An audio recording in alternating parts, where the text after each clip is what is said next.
hip hop, nerd shit, sports show, and a little bit of random fuck. Enjoy. Yo, this your boy Taylor. Black is the new black. This is your good brother, Jonesy. What's up, everybody? My name is Benjamin Anderson. We are now on the Rageverse Network. Black is the new black. Welcome to another edition. Black is the new black. Hey yo, what is up, everybody? Welcome to another edition of Black is the New Black. We missed like 3 months. Y'all know how it goes. Hey man, around August we tend to stop doing shows for a little while. Kids start back school. Shit gets hectic. We got kids. Yeah, shit gets hectic. Kind of hard to pin each other down, but we're here. So let's get started. Sports, nerd shit, hip hop, R&B. We got a lot of wrestling.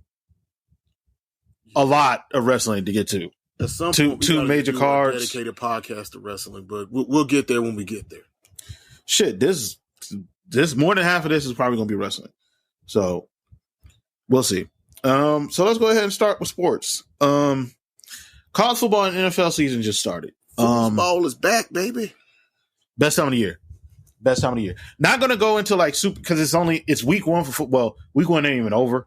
Yeah, it's week 3 for college, right? Or is it week 4? Week 2. Well, 2. This Saturday will be week 3. Okay. Yeah. I will say just a couple points early about college and then a few points early about football, pro football. In college, it's really cool to see what Colorado's doing. Love to see it, man. Yeah, really cool to see what Colorado's doing. Alabama will be fine. Did I miss? Oh, I missed the Bama. Yeah, they lost to Texas. Weekend. Yeah, I was at right. Yeah. Mm-hmm. Nigga, I need people to understand. They had a run that is unprecedented with quarterbacks. Yeah. You do not go from Jalen Hurts to Tua, from Tua to Mac Jones, from Mac Jones and to Bryce Young. That is a succession that most teams don't get. That is unheard of. All of them are starting in the NFL.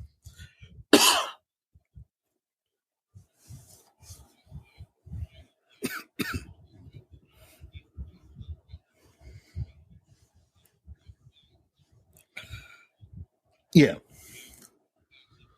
Well, of course. Right. Like their second team is no longer going to be some college's first team. That just not to say that's 100% the case, but it'll be less. It makes college football better overall, personally, just because that talent can be better dispersed throughout the different conferences. Because here's the thing, it still won't be dispersed. It's still not going to get dispersed. Well, not being dispersed. Look, hold on, nigga. Hold on. I'm not saying a nigga going to just go from Alabama to Fresno State now. I'm not crazy. That's not happening. Now, I will say it's hilarious that one of us on this call is a fan of Florida, and they somehow can't afford to pay nobody, and now they suck. Hey, man. I'm the first one to say we need to use some of that, some of those cocaine dollars that proliferate throughout the state. Nigga, that's Miami got the cocaine money. Oh, they ain't the only port in Florida, baby.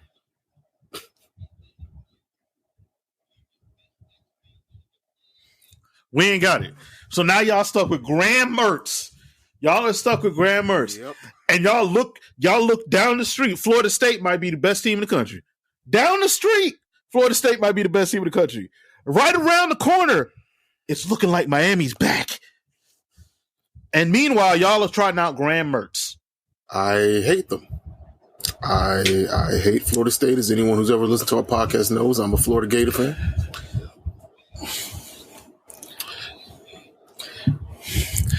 Look at Florida State. Florida State out here paying guys. Jaleel Billings, what's his name? Old dude from South Carolina, the tight end. Keon Coleman got out of Michigan State right before nasty nigga decided to be nasty on the phone. Nasty work, nigga. That nigga went Super Saiyan nasty. Nastiest of work. To a totally off topic.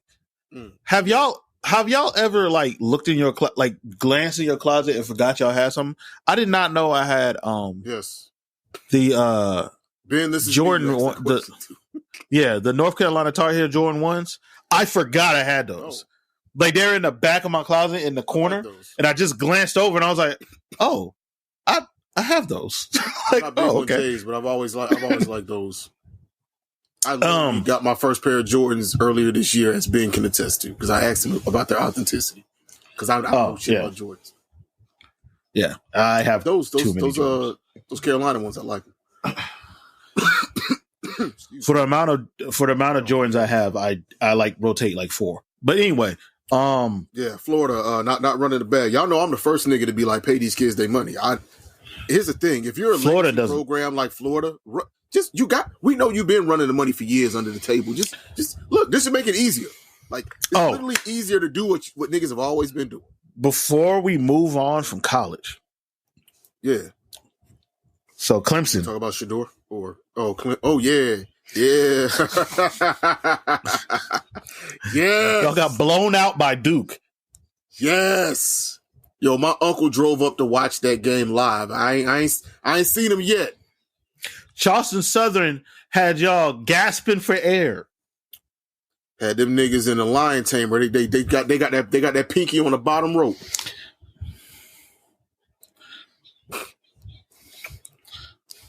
Damn. The pleasure I get out of seeing Dabo Swinney fail just warms my heart. This man said I need people to understand how ridiculous it is to say you don't believe in the transfer portal. That is like saying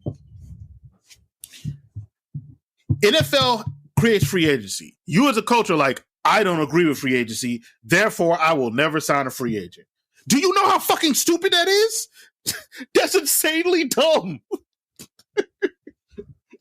Y'all go ahead.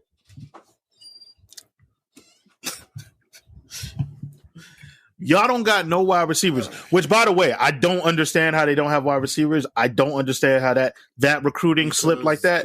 Because the wide receivers went to schools that paid them. No, here's the thing. Clemson is paying them. He just likes to pretend like they're not. Clemson is 100% playing That's these the thing players. to me. You've been doing that since.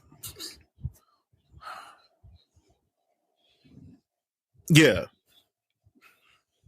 Right.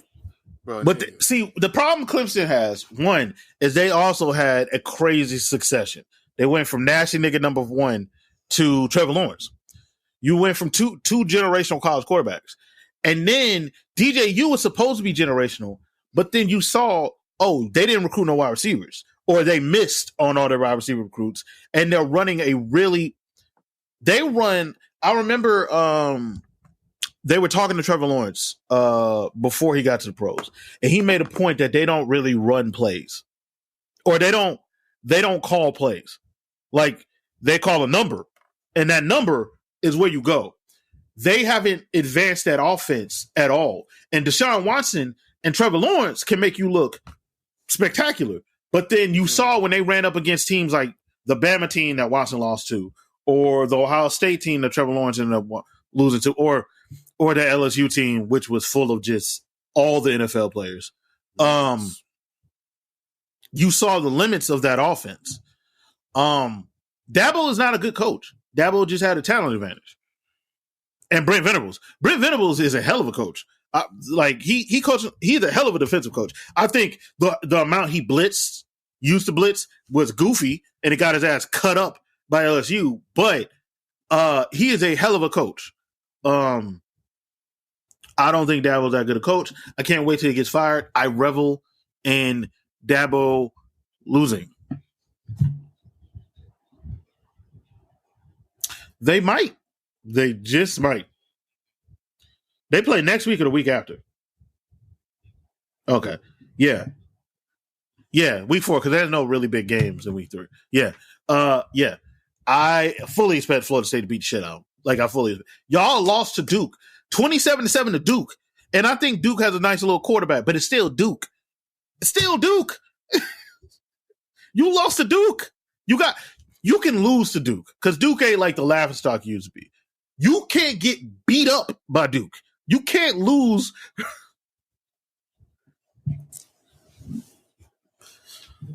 Yes. So moving on to the NFL. They did. So a couple things about the NFL. One, we had the most black quarterbacks ever starting last week, I think, or this week, 14, I think, which breaks the record. Second, a lot of people were rusty, very clearly. Like niggas don't play in the preseason, they look real rusty. Third, the Sunday night game.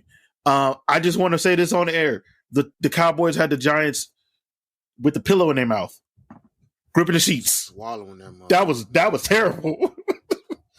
Boot on the back of their neck. Yeah, they put a Tim on the neck.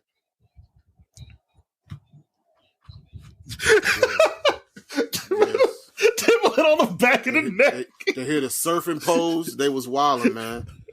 No, because like I was on. Taylor, they went full King Nasir. They put the shades on and the Tims. Just grimy with it. Barefoot in the butters. Barefoot in the butters. Give yourself athlete's foot for this. Hey man, I was gonna tune in to look like the clock hit a certain point. I'm like, you know what? The game's coming on. It was about 9:00. I checked the phone. I saw the score. I was like, damn. Go ahead, Taylor.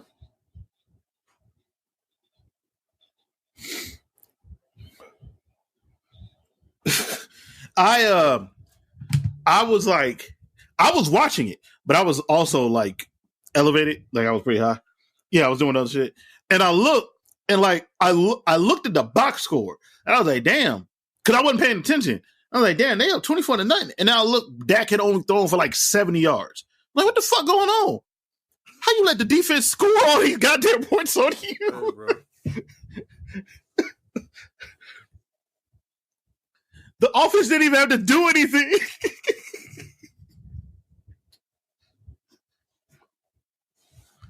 They put up 40 without the offense doing anything. Bro.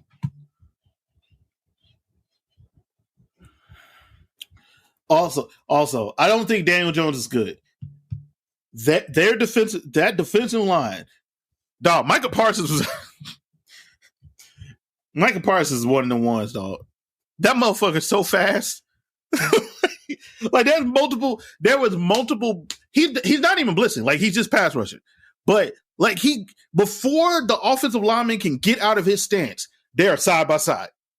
Before he is fully out of his stance, they side by side. He's side by side with you. That's a wrap.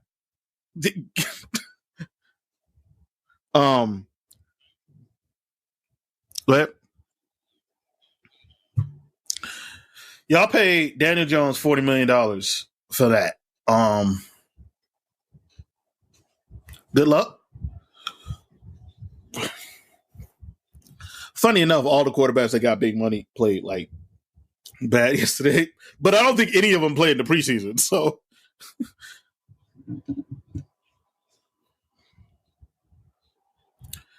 yeah, like Joe Burrow is not throwing for 83 yards again, which is wild. Like I saw that stat line, I was like, "What the fuck was going on?" Oh yeah. Hey man. Well, yes. Also, he was getting his ass beat. I mean, my team got a rookie QB. He looked real good in yesterday's game. It's sucky ass loss. Oh yeah, that's what it is. It's also literally his first NFL start, so that's a good sign. Mm-hmm.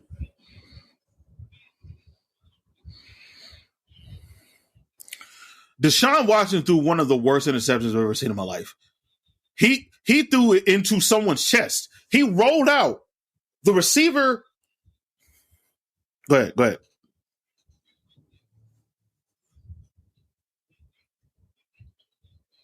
Mm-hmm.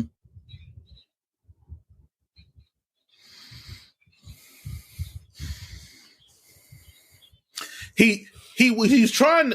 It looked like he was trying to like layer the throw, like get it above the linebacker and into the receiver's hands before the safety could react to it. But he didn't. He like over aimed it, and it just hit the linebacker in the chest. Like like, quiet as it's kept, Deshaun Watson has actually been really, really fucking bad since he came back. Like, he is not that guy from 2019 no more, or whatever year that was before 2020. Like, he might regain it, but it's been like 3 years now, and he ain't been that guy in 3 years. He can't release the horniness anymore. It's all good, man. Don't worry, he's still getting nasty. Just he got what you call this now? He need a massage. He need a massage. He need that nasty energy. He need a massage. That's what he need. He don't want you to want it. He needs one. He needs one of those people that can give him that consensual non-consent. That is creepy as hell. Yes. Nah. He wants just to whoop his ass. He needs a sub. He wants to dom somebody. Yeah. Then again, he might want to change it up every couple games. You know, I don't know. I never met the guy. All that money. The Browns. Damn money. I mean, get your money, black man. I mean, yeah, they got to sink or swim with him, so it is what it is. No, he shouldn't get any money. Fuck him. Fuck him. What you mean, get your money, black man? That particular black man, no. Hey, I don't know that man, bro. So, I don't know that man. I know enough. That nasty ass nigga. Just whip it out where it's welcome, gentlemen. General rule of thumb. Yes, whip it out where it's welcome. That is not a difficult concept.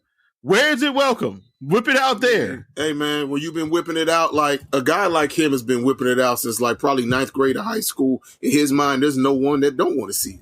I ain't saying he right. I'm just explaining the psychology behind the crime. Oh yes.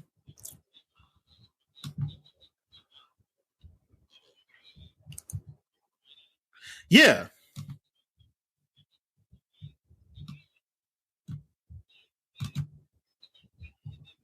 Well, I know the history of black men and false accusations in America and all that. Here's how I thought first, right?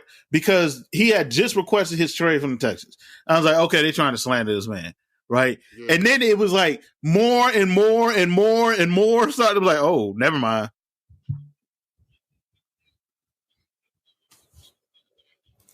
Yeah, bro.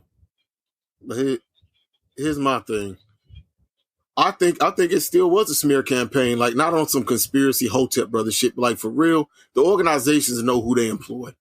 They move the money where it needs to go. If he hadn't demanded that trade, we probably would have never heard about that shit.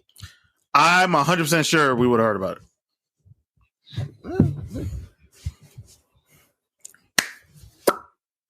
It cannot be a smear campaign if you did it. It's not a smear campaign if you did it. It's cool.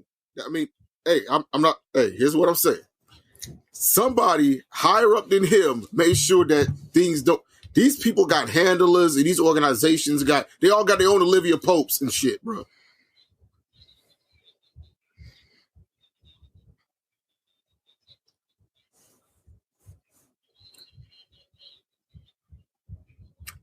Touche.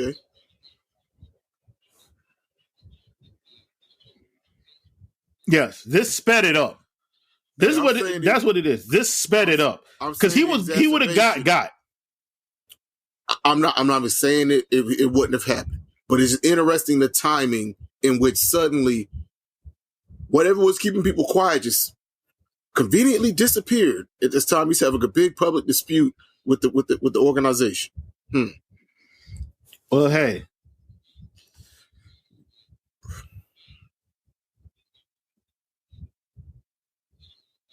Touche. I mean, he was a well-paid nasty nigga when he was nastying, though. That's all I'm saying, bro. But hey, you know what? Touche, my brother. Touche. Well, hey, that being said, don't be out here. Don't be out here being a nasty nigga without an NDA. So, The highest paid quarterback in the NFL, and yet maybe was he like number 20 or something like that? Anyway, maybe ask your girlfriend for a happy ending. They ain't got no choice. His contract is fully guaranteed for the next 4 years. They ain't got no choice.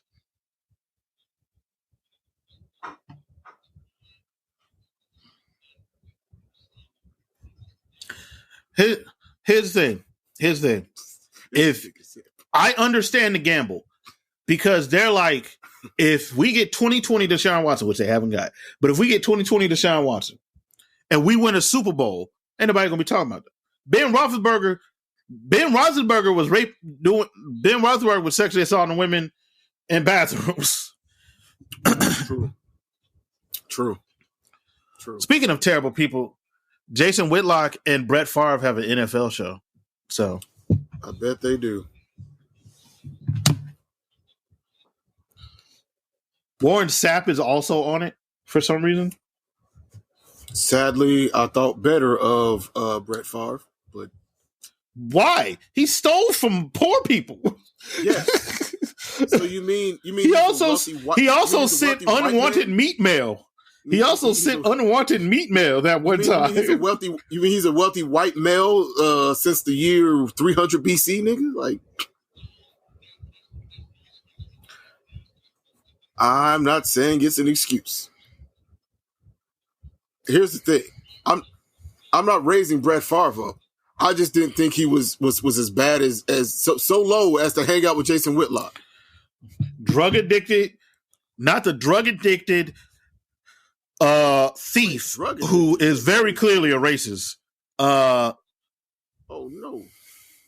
Yes. Brett Favre is a drug addict. No. Brett Favre was on that fitnism? And he was on pain pills. No. Oh, well, I mean, nigga, yeah. A lot of niggas in the league is still on pain pills. It's like wrestling, right? Yeah, but a lot of niggas ain't stealing from poor people. A lot of niggas are stealing from poor people, Ben. We're using their products right now. Not.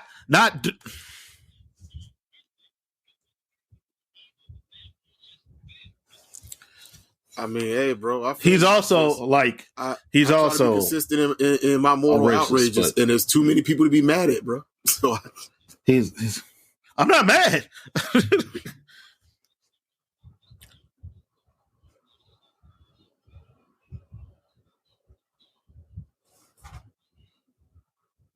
Well, it's also Jason Whitlock, and that's a white man, like, and he on his knees with the two-hand twist. If Stephen A. Smith was doing this, then we have a conversation, Taylor. We're talking about Jason Whitlock. Jason Whitlock is on his knees in front of Brett Favre, two-hand twisting. Like, do you love me, sir? Fat fuck. Jason Whitlock is going... Sir, this is a family show. Oh, I mean, Jason. Oh, that image is disgusting. I'm sure he's going full goblin. You know, it is. Oh, him and that fake ass hair he got on top of his head too. the damn toupee. Oh, you know. That shit is crooked. Brett Favre grabbed his head so hard it got crooked, so it's over one of his eyes like a bang now. And it slid down his head. He got that 2011 freshly divorced in her 40s single woman haircut.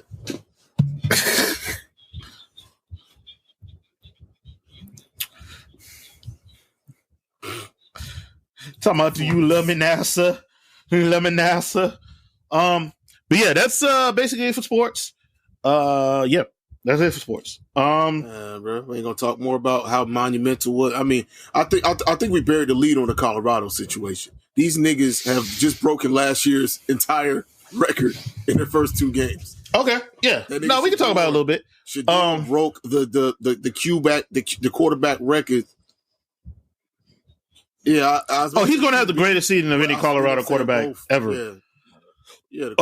So what Deion's doing at Colorado is wild.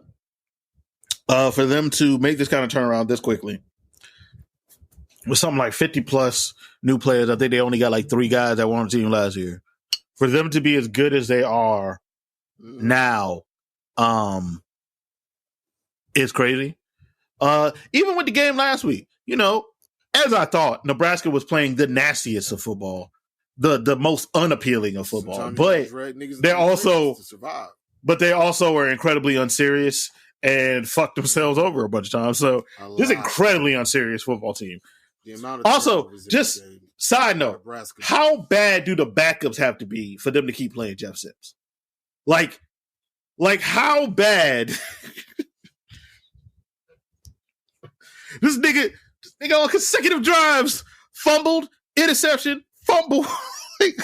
And they were like, oh, send him back out here. Yeah, and then he got knocked out the game. Oh, how bad? How bad do you have to feel as a backup? Seeing him do that, and the coach don't even look at you. You yelling the coach's name, he like purposely looking away and shit. Like he don't hear you. Ben, them niggas know who they are.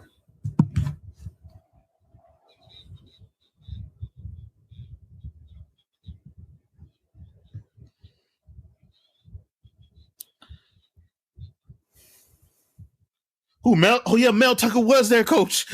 Oh Lord, he was only there for like a year though, wasn't he? He wasn't there very long. Mel Tucker is a nasty nigga. Also, like they had that one good year at Michigan State, his first year, and then they've been ass ever since. They've been legitimately like really fucking bad. So hey, maybe this helps them. I don't know. I remember when Michigan State used to be good. Yeah. Yeah, Mike D'Antonio. What happened to D'Antonio? Yeah, that's a good question. Oh, he retired. Yeah. Okay. I mean, yeah. Niggas' knees get to hurting, bro. You know what I'm saying? True. I remember when they used to compete for the Big Ten. Now they just be getting their ass whooped. Now when them 3 monsters that are in the Big Ten, Penn State, Michigan, and Ohio State come, they just whoop their ass. I mean, they just like it's not even like games, just whoop their ass. They sometimes sort of try hard when they're playing Michigan, but yeah. Hey, they do? Hey, that's cool. I didn't know that. Oh, really? I don't pay no attention to goddamn Michigan State. That's a fun fact. You could have told me Pacific Islander Heritage Month. Oh, yeah. You could have told me anything. I'd be like, oh, word. Not a lot. Could have told me any goddamn play football that I know of, like by name at least. I mean, Pacific Islanders definitely play. Like Hawaiian guys. Yeah, won't do is Fijian, but Kenny Chang, I'm pretty sure was Hawaiian, my nigga. I'm pretty sure Kenny Chang was Hawaiian. Yeah, I think Kenny Chang was Hawaiian. Huh? Yes, he did. And that old school Hawaii offense where they ain't do shit but throw the ball. Air raid crash, baby. Nothing else. Guard the run. Oh, Michigan State got to play Washington. They got to play Washington this week. Oh, that should be interesting. They really do. They really do have a Noah Kim. Oh, that's cool. Why would he make that up, Ben? Why would? I was interested. I'm laughing because his incredulousness of he's like, oh, well, Taylor wasn't bullshit. I'm like, why would he lie about that? No, I didn't think he was bullshit. Okay, I just didn't know nothing about it. Okay. Yeah, I don't pay no attention to Michigan State. Like, they're Michigan State. Why the fuck? Like, the fact you went to Google it and then your reaction just now, that's why I was laughing so hard, man. I'm like, nigga. Yeah, he's like, oh, well, I'll be damned. It's like the Eminem Santa Claus commercials. He does exist. All right. But yeah. So moving on to nerd shit. Star Wars. So the Ahsoka show. Everything. Yeah, I'm ignoring them. Ahsoka has been cool. Okay, we won't. All right, not gonna spoil anything. Show's cool. Enjoyed it a lot. Yeah, I've enjoyed it. If you watch Rebels, this is more or less the next season of Rebels. Right. Yeah. I never watched Rebels, so but I got the gist of it. The show does a good job of like so Taylor, you like me, I came into this with not I saw like maybe 1 or 2 episodes of Rebels max because I think my oldest son used to watch it when it came on. So I had very little context for that part. I've heard it's really good, but I came in fresh. Yeah, it's good. And they do a good job of filling. You didn't need to watch Rebels to watch this. Yeah. Basically, that's what I'm getting to. You don't need all. You might not know the minutia of the lore. You'll miss some Easter eggs, and unless you're like a weirdo that feels like a show needs to be. Guess what? You might not get the CM Punk entrance moments on the show, but you will enjoy it. Next show tease. We're not said. Oh, I guess we're going to. Yeah, fuck it. We'll go there. We got time. No, we're not segueing into that. I was like, no. That's a tease. No, I'm not saying segueing into it, but like, yeah. All right, man. We'll get to Pepsi Phil in a little while. This one to me feels like what I wanted. It's on par with the first 2 seasons of Mandalorian for me so far. It feels like what I wanted the sequel movies to be. Well, close, because I really want them to go as far away from the Skywalker timeline as possible. But that as it may. This is about as good as it's going to get with them tying to previous Star Wars continuity and canon. And I've enjoyed it so far. I really liked last episode in particular. Although Sabine pissed me off, but she's supposed to. That is the role of what she was supposed to do thus far in the series. But boy, woo. Yeah. I mean, also, like I also totally get Sabine's actions. So no, I 100% get it. Those stupid. Yeah, those stupid. Just, I totally understand. She comes especially considering what she thought just happened. Yeah. But especially considering what she thought just happened. So she comes from a long line of hard-headed ass potential Jedi. So I just think it's great that Ahsoka is getting a taste of how terrible she was as a Padawan. Wait. Yes. Oh, yeah. be out here doing all this huffing and puffing, ma'am. We saw you. We saw you, sis. We still got that beautiful bean footage. That the call is coming from inside the house, Ahsoka. The call is coming from inside the house. It truly is.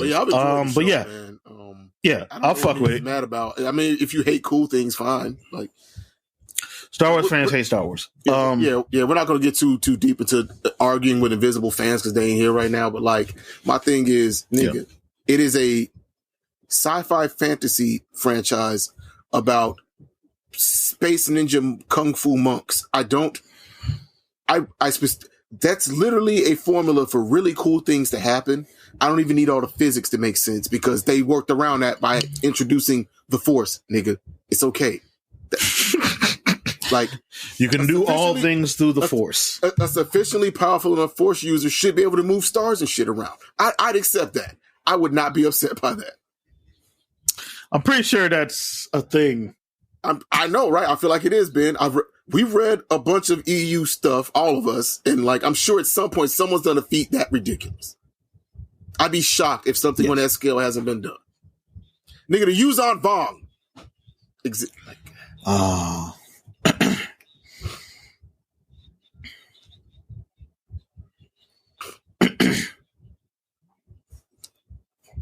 Well, it's not about it being cool. It's about you didn't do it the way I wanted you to. It's not my headcanon.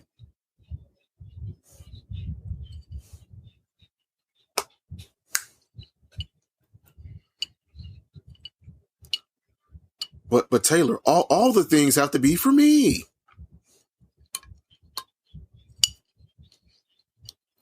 Yeah.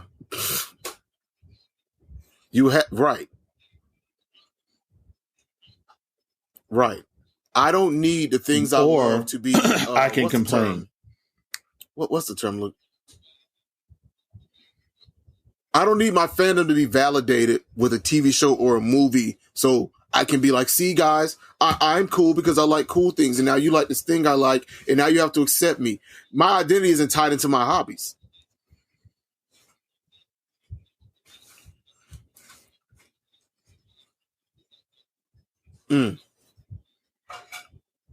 Okay. Yes, and there's a lot of that. In all places it exists, it must cater to me. Exactly. There's a whole lot of that. Speaking of Star Wars niggas being... Go ahead. Speaking of which, that's a great segue to get into the Rebel Moon trailer. I can't wait to see this shit. Zack Snyder can do many things wrong, but one thing this nigga gonna get right is cinematography. Right. I'm glad this didn't happen though, Taylor, because it's not the spirit of Star Wars in this trailer. Sirs.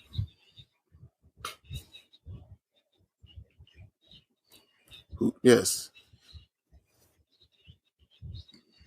He's a dude, bro, that majored in philosophy. And you know what? Those are the worst guys. But damn it, God gave that man a gift and he used it.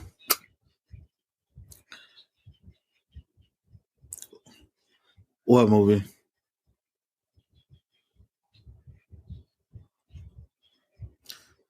Yeah. So Rebel Moon, is the upcoming Zack Snyder movie, is going to be released in 2 parts on Netflix. That trailer looks phenomenal.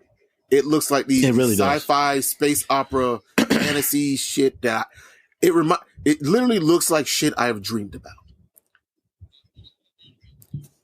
Boom. That's all I'm hitting. That's all I need. I don't need much more. I am Yes. Give me a passable story that makes logical sense from point to point, and dead ass. There's a nigga that just looks like Harlock, and I'm okay with that. There really is. This apparently was his I forgot the name of Harlock ship, but there's a ship that looks like Harlock ship. Fuck, what was Harlock ship? I know what you're talking about. But yeah, this was apparently his Star Wars pitch. Mm-hmm. So I'm down for it. Like, I'm always for like high concept sci-fi shit. Right. Yeah, let's make some new franchises. Like, at a certain point, I don't want to live in a world where we have like Indiana Jones 27 and Star Wars 63 and the 185th MCU movie. There's all kinds of IP out there. I don't even want, like, for example, I don't want all the comics and stuff and anime and manga I like getting adapted into something else. I want new things that are independent, that come into fruition from somebody else's mind. Just like, by the way, I started reading Sakamoto Days. Sakamoto Days.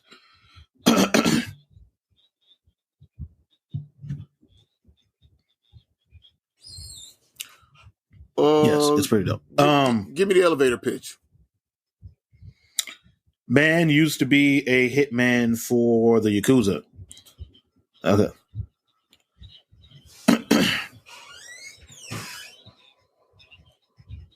Okay. Better yet than Jeff Bridges. Picture John Wick actually retires, finds happiness, runs a convenience store. Oh, wait. I have heard of this. But think about it. Yeah, I have heard of this. That's essentially what he is. He runs a convenience store and is having a happy life until niggas decide to fuck with that life.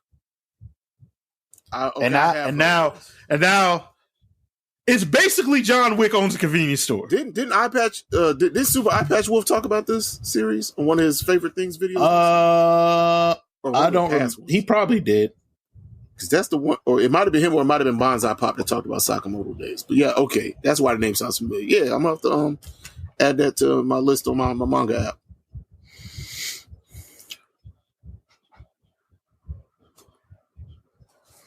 What? Oh man. Okay. What? Well, I'm gonna enjoy the cool space opera because that has space people, space swords.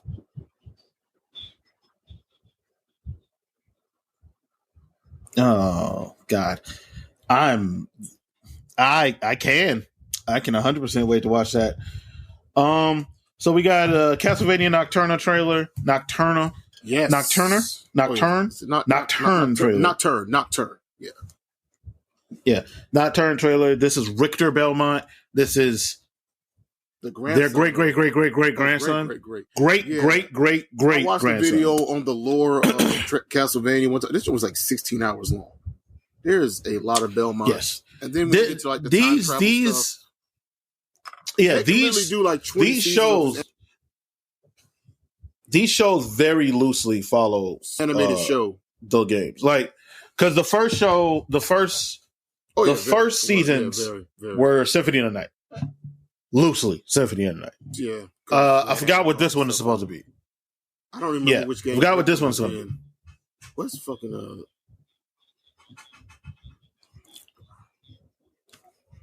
Oh yeah. Look. I've watched the Castlevania anime multiple times. It is Warren excellent. Ellis is out of the doghouse socially, so I don't know if he has anything to do with this. I haven't seen Warren Ellis. I don't think he's been all. involved in like the last season and this season. But like I said, he might be able to come back on board. He's done well according to some. Okay, so we don't get into the weeds of this.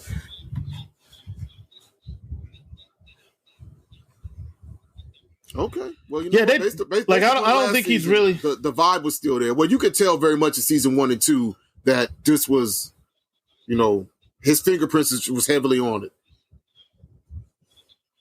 Yeah, true. Oh yeah, I know he's one. Yeah, we're both big fans of his work. Yeah,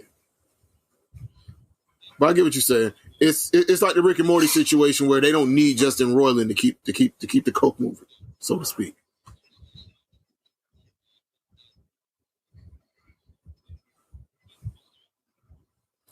Thank you. Netflix, it's right there. Netflix just animate past the golden age. Come on. It's not happening. Not happening. Please, Netflix, just do the right thing. Not happening. Not happening. I'm not even asking you to give it a UFO table or Studio Bones, okay? I'm not even asking you I'm not asking for any of the top tier studios to take it on. Hey, if it looks, nigga, the people that did Black whatever, the Naruto Magic Bleach ripoff show, the niggas that did that, if they Black Clover, can animate this, Black Clover, talking about Black Clover, yes, it's my favorite monkey brain guilty pleasure show. If the niggas that animated that can animate Berserk, I'll take it.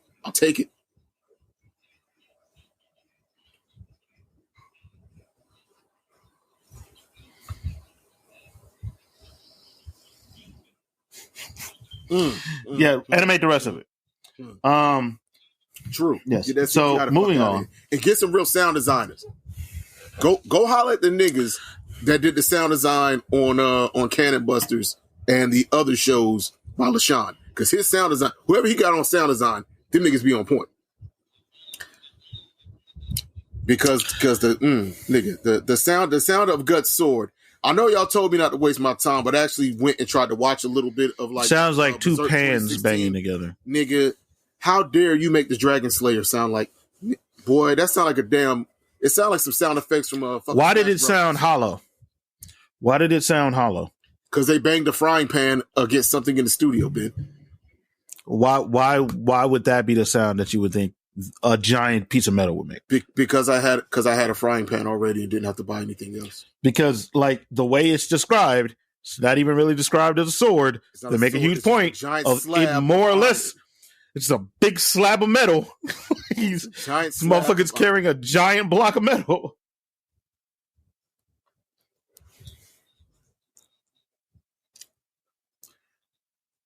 I got to, I think the second or third episode where the horse was threatening to rape that woman.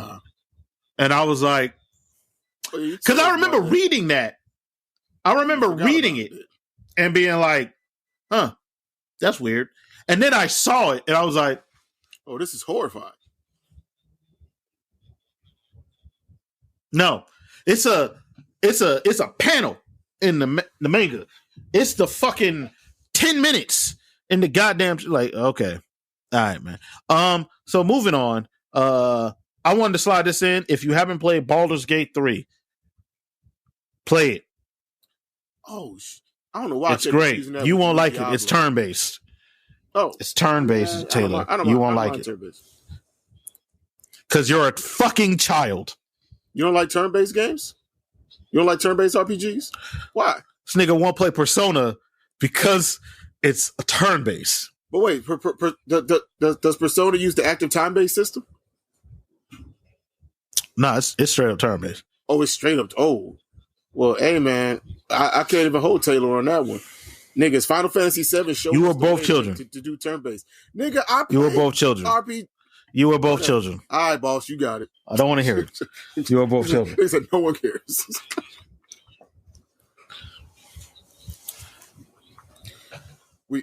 That has nothing to do with the show.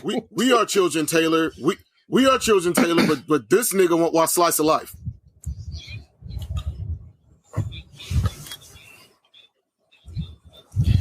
True. Persona 4 is one of the highest selling games. Persona 5, excuse me, one of the highest selling games. Wait, you talking about the 4 anime or the 5 anime? I watched half of like both of those animes. 5. And I just stopped. Persona. Also, the anime doesn't really follow the game. Persona 4 is the one with the bear and the TVs, right? Like the Midnight Channel. Yes. Shit. Yeah. Okay. 4 is the bear. 5 is that. Morgana the cat anime. thing. Yeah, 5 has the cat. I've never watched any. I'm not trying to sell you the anime. I'm saying play the excellent video game. But it's turn-based, Ben. He does not want to play turn-based RPGs. Well, then that is a thing of the past. It's really like, nigga, if I'm a it's not. It's literally not. I mean, honestly, in the year of our Lord 2023, nigga, if I'm gonna do a fully turn-based RPG, I'm gonna play Final Fantasy Tactics.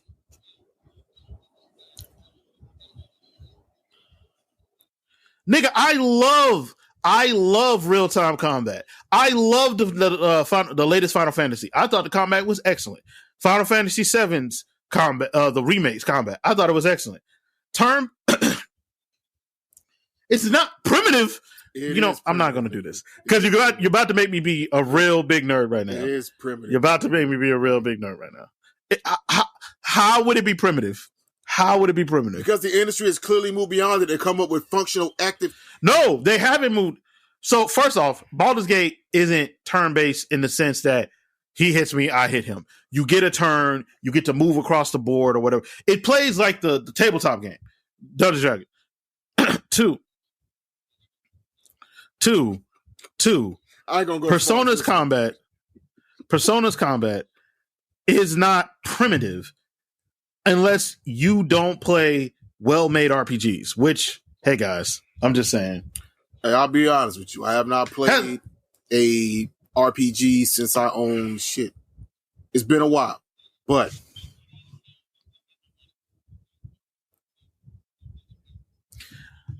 nigga, I played the game. The game came out like 2 years before the damn anime. You just gonna keep letting this nigga troll you, huh? Listen, he can be a child all he wants. This nigga Ben will defend the honor of Persona against all. Persona 5 is his CM Punk, Taylor.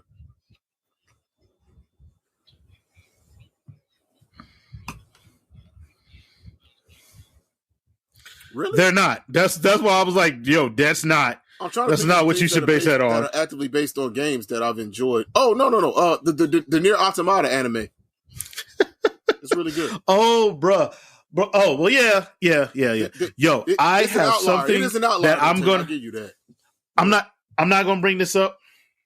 This is something that I'm going to wait to bring up for wrestling, but there's something that happened. I'm going to put it in the chat, and yeah. Oh, damn. I've been trying to. I'm not getting on that bitch today. I did my obeisance to Elon Musk earlier today during my lunch break. But yeah, so right now, one of my favorite animes going, Jujutsu Kaisen, is in its one of its most iconic arc so far, the Shibuya incident. I am enjoying seeing people see it. One thing I will say is, especially with the Mechamaru fight, is they like added stuff in that wasn't in the manga, and I'm actually really happy they did that. Like they made the fight more epic. Right, like Chainsaw Man. Yeah, is a great example of that. I think they added a whole fight. Yeah. In fact, but yeah, exactly. They did. Filling the space between. We filling a lot of the space in manga. I guess like this is more related to shonen than anything. But like when I read manga, because we've all read it a large portion of our lives in comics as well, we know how to fill in between the panels, the actions that's happening. But actually seeing it move and move like example, how everyone's been hyped to watch the Gear Fight 5 with Kaido. Like I read it and was hyped reading it because I know like a good artist can actually make the panels move if that makes any sense, or make the figures move. But when you see it animated and you see those extra those spaces, sometimes the animator will do exactly what you think happened in between the punch in this panel and the punch in that. Other times, something you completely didn't expect to see is thrown in there and is even cooler than what you imagined. So to me, it is worth sometimes going back and watching stuff versus like, I'm probably go back and watch all the Boruto fights. I know Taylor doesn't give a fuck about Boruto, but like there's some really cool, like there's some really good fights in it. I haven't seen them animated yet. I've only read them. I'm one of those people that did not hate Naruto. Like, I didn't hate Naruto. The ending got weird. I don't care. The space bunnies got weird. I found it to be a worthwhile read once I binged like 50 something chapters. That's cool. But I like what I getting like. back on subject though, I did like the Mechamaru Mahito fight. Yeah, they added in all those Evangelion and Gurren Lagann. They got all things, the Mecha references off. Probably got some Todoroki in there we might have missed because it was before our time. Which means that when we get to Yuji, the raid fight that Yuji's gonna have, they're gonna actually give us that. Yeah, because the manga made a very. They purposely set them up. Like if you've seen the Raid 2, there's a scene where they fight in the kitchen, and before they fight, they both get into stance and like scoot towards each other. The manga does that scene. Like they set that. The manga sets up for that scene. Give me that. You don't even got it. And if I had my way, no music with just hands, like just hands. This has been. I enjoy Jujutsu Kaisen. Who, for those who don't know. I don't think I've talked about it much on the show. It's one of my favorite manga / anime going right now. I think the writer of it is really cool. The way he's written the story, the layers that he has put on the story, on top of the cool monkey brain shit, is really cool. And I enjoy when a shonen writer can go beyond just herp derp fights and like. Yeah. Why is this happening? I mean, this ain't kind of stuff. Hunter or Yu Hakusho, but like I respect. No. Hold on. Let me finish. But you can tell that that's the learning tree he comes from under. Like you can tell very quickly if someone's like a fifth of the North. Gege straight up takes shit from Yu Hakusho. Yeah. Right. Akiyama? Akira Toriyama. Toriyama, yeah.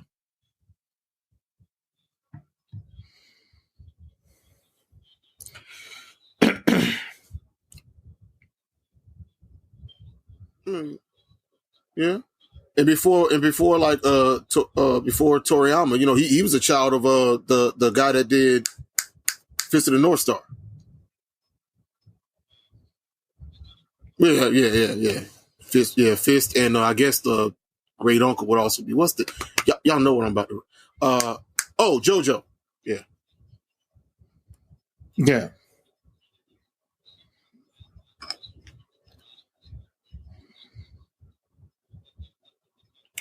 You talk about like remakes. I haven't watched them. Oh yeah.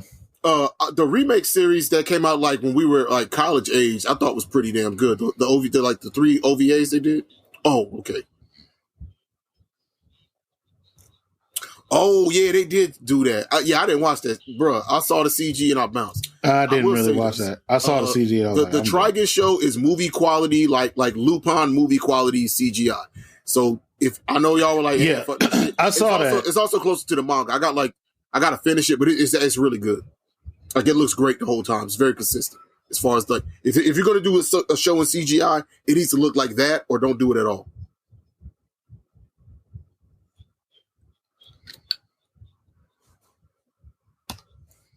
Yeah, the CG in the Trigun show. I watched the first couple episodes. It is. I was like, oh, okay. It is moving. They didn't skimp on this. Yeah, they paid niggas. No taxes are being paid. Someone's going to prison jail.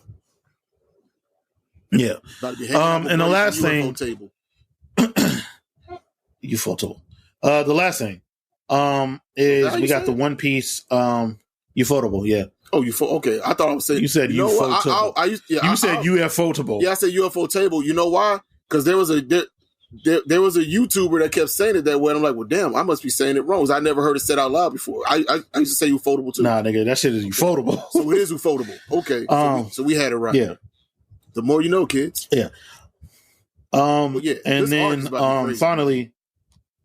Sad. Oh yeah. Sad people being sad. And all the stuff after that. Ben is enjoying all the sad people being very sad. I wish we got more slice of life stuff. That's too damn bad. Deal with it.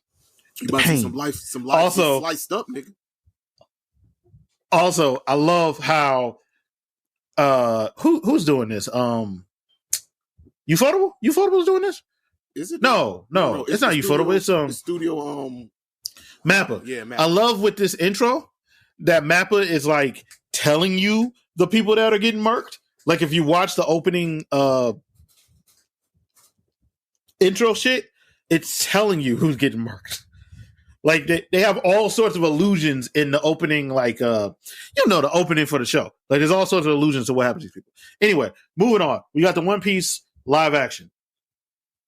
Okay.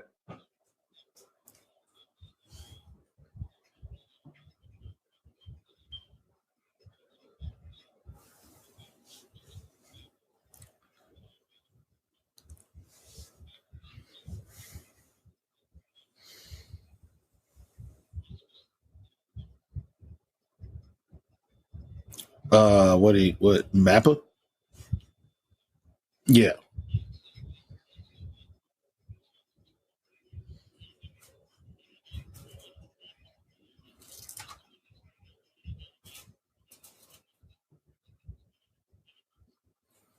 Oh.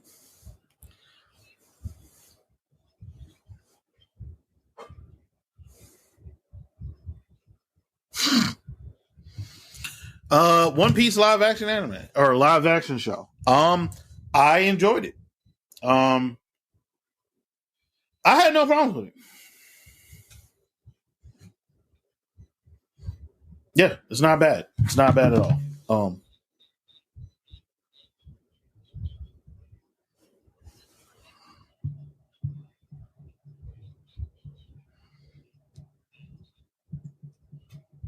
Yeah.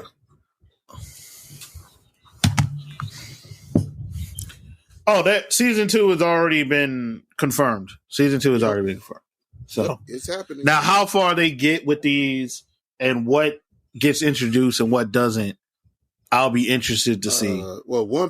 Because Netflix kind of has a policy of 3 to 5 seasons tops. So, yeah, I wouldn't.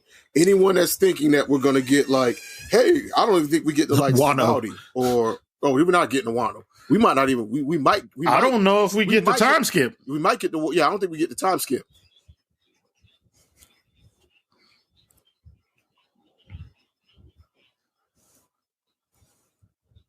Yeah. Oh yeah. You did say like Alabaster.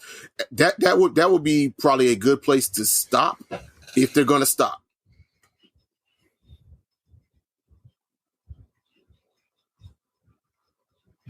Oh, true. Yeah, true. I think Alabaster really was like that would be a perfect. That's going to be the real test. Like, okay, if they can get the Alabaster and the ratings stay the same. Oh no, we're 100% getting Alabaster. They've already shown Crocodile. I mean, you're 100% getting Alabaster. But Netflix, man, I don't know, bro. We'll see. Nigga, you might get Alabaster in season 2. Like people have to understand they are not following. Yeah. Oh no, they can't. Nigga, you can't. Yeah. Like, bro, they're not going to get Game of Thrones time.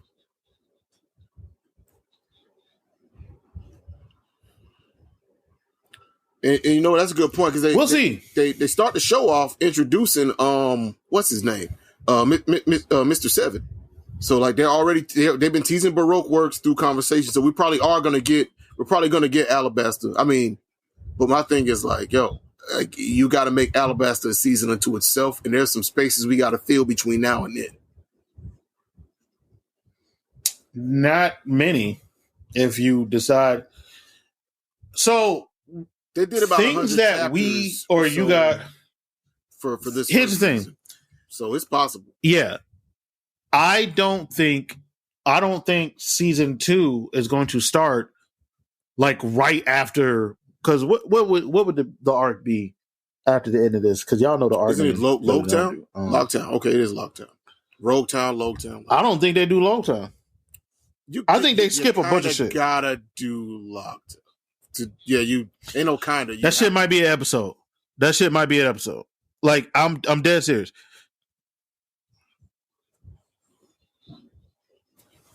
Yeah, you.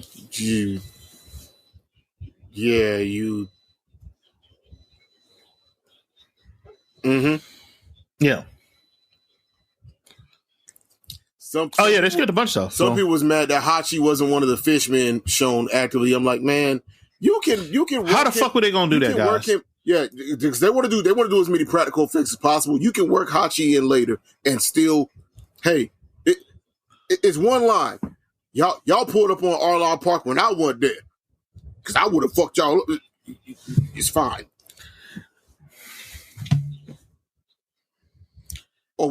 I would love for us to get Don Flamingo. We're not going to get Don Flamingo. We're not going that far. We're not getting Dressrosa. We're not getting that far.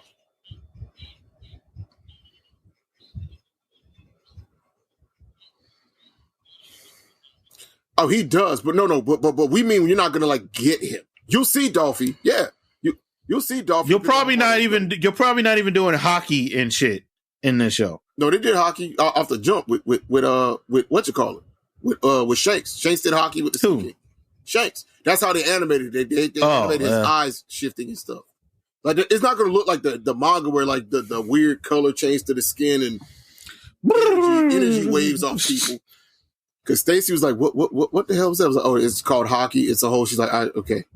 It's power. I'm like, yes, basically. It's key power from Dragon Ball. It's 100% just key.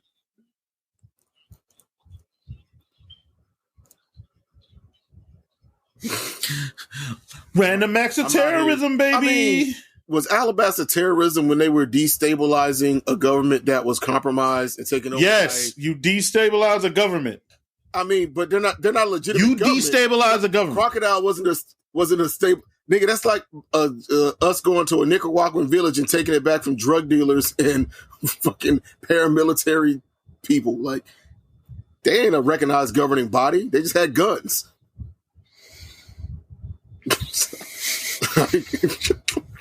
It's like taking a building back from the GDs in Chicago, nigga. They ain't a real government.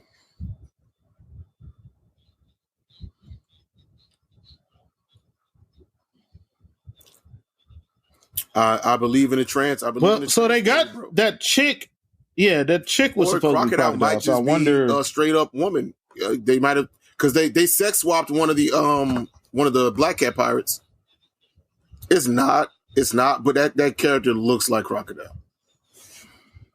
It's not confirmed, but she looks.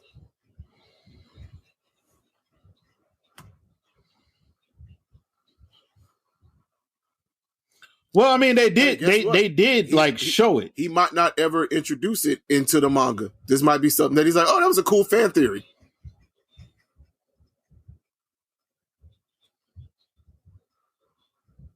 Fair enough. Well, so it was confirmed because the dude that played Luffy, they were talking to him, and he was like, they were asking him like who was in that crowd, and he was like Shanks, Mihawk, and Crocodile, and then the girl shushed him up, but that was what Crocodile was.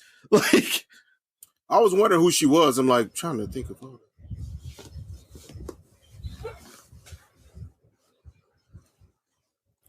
Well, yeah, because it's going to be a while. That might be a show original thing, though. Maybe. Because like I feel like this is a House of the Dragon situation where there's some shit like that might even be something that the creators been considering. Like George R. Martin was like, oh yeah. Aegon had dragon dreams and was definitely motivated by dragon dreams to come to Westeros. I didn't get to that part of the books yet, but it's a thing. I have it on my HBO show. Like, fair enough. Oh, I know you don't care. Right, exactly. Oh, but yeah, you're right. The discourse is going to be those guys. And it's not even going to be like anti-trans or sexist. It's just going to be, it's different and it's bad. Why is Garp talking so much? Why is Kobe?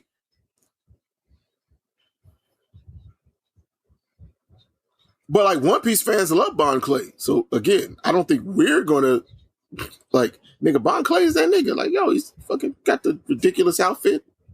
Twirls. Now, oh, I see what you mean. Yeah, now that I'm like describing him out loud, there are going to be people that are going to be like, you're going to have two camps with that, as you already know. People that are going to be like, yes, he is out here and being fabulous. And it's going to be why come we always got to, or they always got to be portrayed as pixies, basically.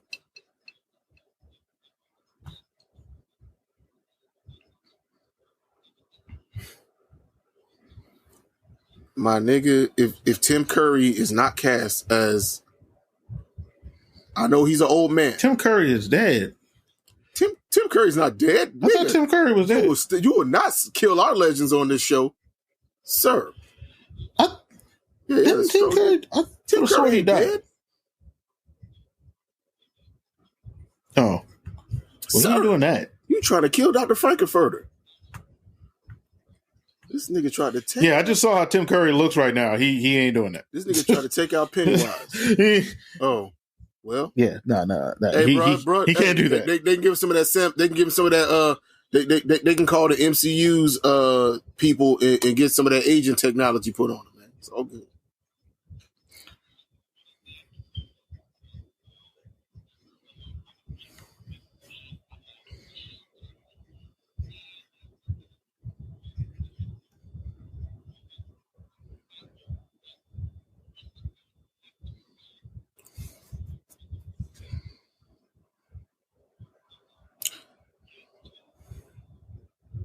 Oh no, I loved like the way they portrayed Shanks on the show. That was great. I forgot what else Buddy was in. Other than that, the bad CGI for his missing arm, where you can clearly see the clothes is draped over where they green screen his arm out of. But hey, you got to save money where you can with the show. Buggy looked better than he had any right to. Buggy also he killed it. Yes, like. He encapsulated the good balance of ridiculousness and menace that the character needs. Because he literally is a fucking clown. But also, the way he played it was very, I look like this, but like, did y'all? Yeah. I like the way they introduced his crew looks ridiculous too. It's like I like how they actually had the circus people too. Like I thought they were gonna kind of be like, well, all right, we're gonna ease you into the weirdness of One Piece. It's like, no, there's a lion man. There's a nigga that be doing lion stuff. He's a lion man. There's a strong man dude with his ridiculous mustache that's in the show who would just be in background scenes.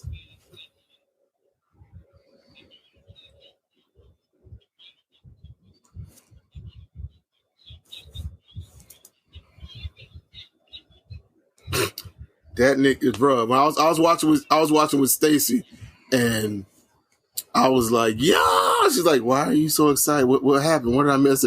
He did the classes. She's like, "Okay." She's like, "Okay." He straight up hit the, and he always did it with the right hand too. I was like, "Oh shit." But yeah, that nigga watched the anime and read like nigga. They should have held off on introducing Garp. But also, it makes the Marines a more present danger, right? Earlier, because they don't have as much time to set them up. It gives us context for the world. Like technically we've been taught in our world that pirates are bad, and most of the only good pirates we see in the show up to this point is going to be Luffy's crew. So you need to kind of and Shanks, yeah, and Shanks, yeah. Well, yeah. No. I wasn't doing it. You know, that's the goofiest shit ever. But like Shanks doesn't go around. At that point in the story, there was no reason to think Shanks was evil. Shanks owns territory the way Luffy ends up owning territory. When like niggas also forget, like Luffy has a fleet. There's a Straw Hat fleet. Yes. Luffy is a warlord. Yes. Luffy is one of the 4 emperors of the sea. Yes. Luffy has something like 10,000 pirates under him. Yeah, and that's the wild Luffy thing. is like... But that nigga is like, no, this is my crew. You're my friends. You're my Nakama. But like, I mean, they're like, we pledge our... Like, I remember like after Drace Rosa, how when he had a fleet and niggas was being like the Galboa Kingdom, a whole kingdom is like, yo, we work for Monkey D. Luffy. And he's like, that's weird. I don't want to be anyone's boss, but do whatever you want. If what you want to do is work for me, cool, but I'm going over here. See you guys later. And they're like, okay, Captain, well, what should we do while you're gone? I don't know. Whatever you want. Just don't be assholes. Like,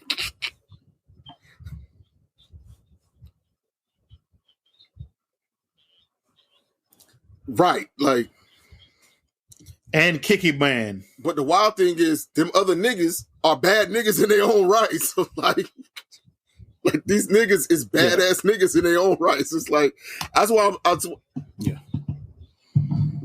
Go ahead, because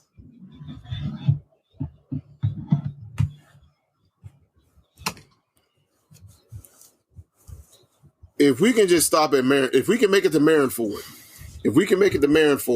and the execution, and we ain't gonna say what character because some of y'all might be new to One Piece. If we can make it to Marineford, this is not getting to Marineford. This is not getting to Marineford. This is not, nigga. The budget they would need for Marineford, no, they're not doing Marineford. No, then.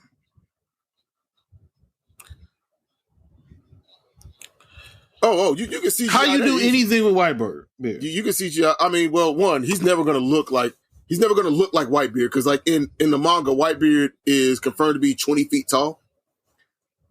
Like, exactly. like even in the video games, they like scale him down because it's like him and the other taller characters, like Big Mom. They're like, you can't really like unless you're gonna CGI a woman's body and put like Melissa McCarthy's head on it. You can't do Big Mom.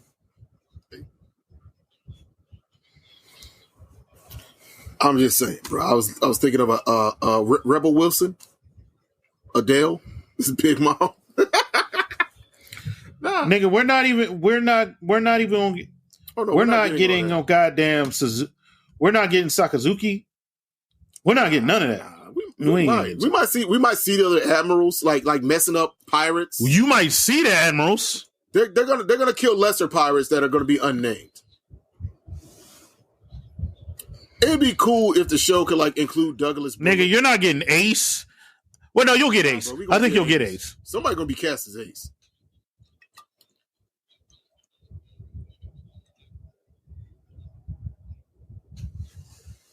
Bro, you know who they should get? Kizaru? He's short, but like the dude that plays the Mad Dog of Fist in the Raid and also plays the Hitman in the Raid too. No, he don't. He's not Kizaru tall. He's not tall enough. Nah, man. He's not tall enough. Also, Kizaru gives off a very particular Yakuza slime ball vibe. Oh no! No! That dude doesn't do that. No! I was thinking of Akainu.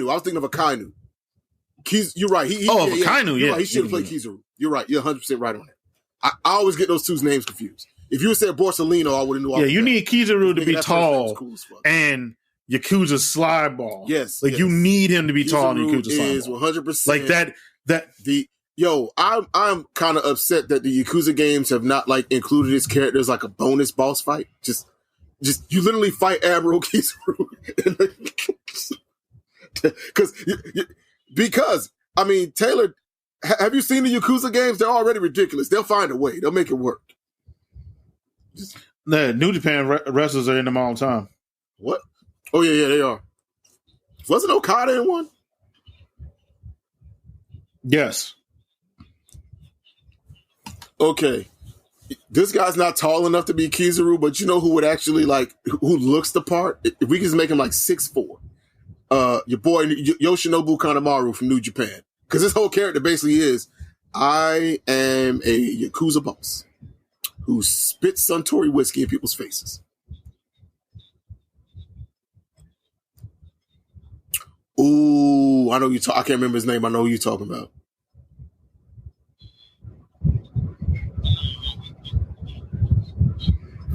Exactly.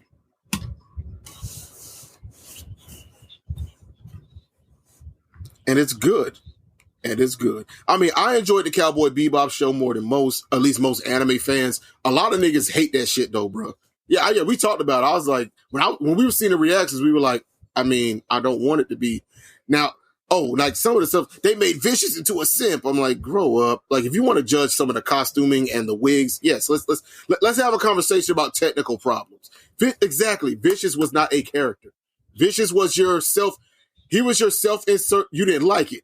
Vicious was your self-insert rule of cool character. Vicious was literally like, yo, I love my boy, but he was like, yo, what if I made Sephiroth with even less character and backstory?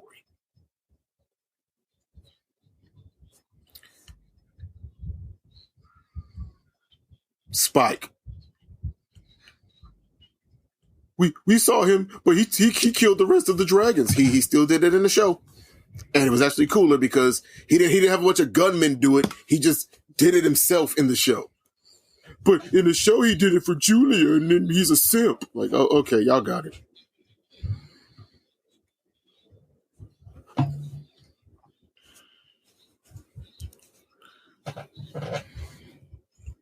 It ruined it before I could start. It ain't touch shit for me. I was watching it. I thought it was fine. I thought it wasn't great, but it was fine. There was room for definitely room for improvement. But like to act like it raped your mother and ate your father in an alley, relax, niggas. You still got the anime. Goddamn. Yeah. Right. Yeah. Exactly. Like, I'm sorry. Like, like, if you have real criticisms of something that I enjoy, we can have a discussion because we should look at art critically. I'm the first to do that. But if your complaint is that Faye's titties wasn't out enough, and that's your problem with the show, all right, man, you got it, boss. This cosplayer has a more accurate costume. Is this cosplayer doing intricate fight choreography and action sequences? Yes.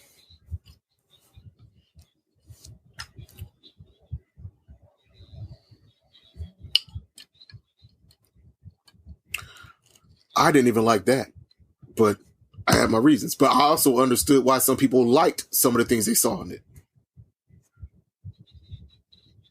Oh, from the aesthetic point of view, yeah. They really did lean into the visuals. They leaned into the visuals. Yeah. And you and I talked about it. That's why all my complaints came from.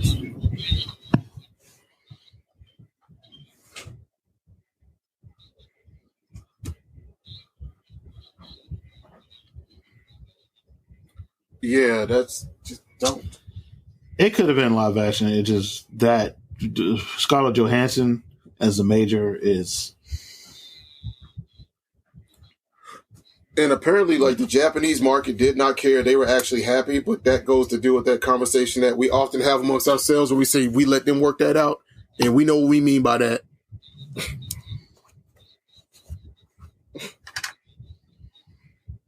Yeah.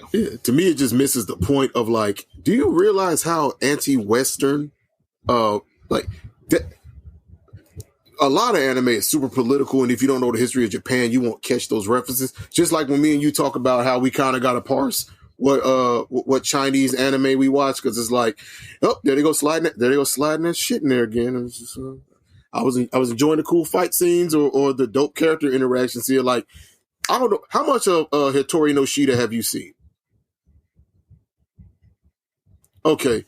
Well, yeah, like, by the time you get to the tournament arc, there is a lot of moments with certain characters where you got to be like, okay, well, I'm going to just enjoy the rest of this conversation because that's clearly something the government was like, hey, this main character is being a little too free spirited and capitalist. We need you to reinforce the power of the collective comradeship of China. And it's like, hey man, did y'all niggas really?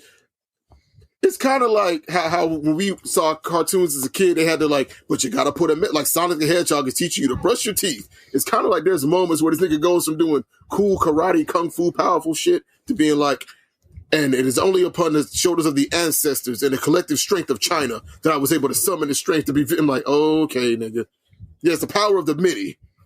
Like, yeah, it's like dead ass. It's like, all right, man. It's like. Can I get a dub? Can I get a dub season where we can just cut that speech out? I would literally take a power of friendship speech over that. Please give me a Nakama speech.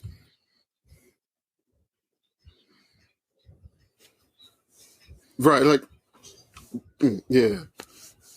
I know where this nigga's coming from. So when he's like when he says the power of the collective, I know what he means by that. Just like, nigga, I know what you mean by that too.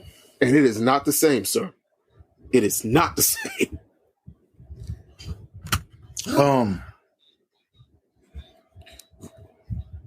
Exactly. Yep.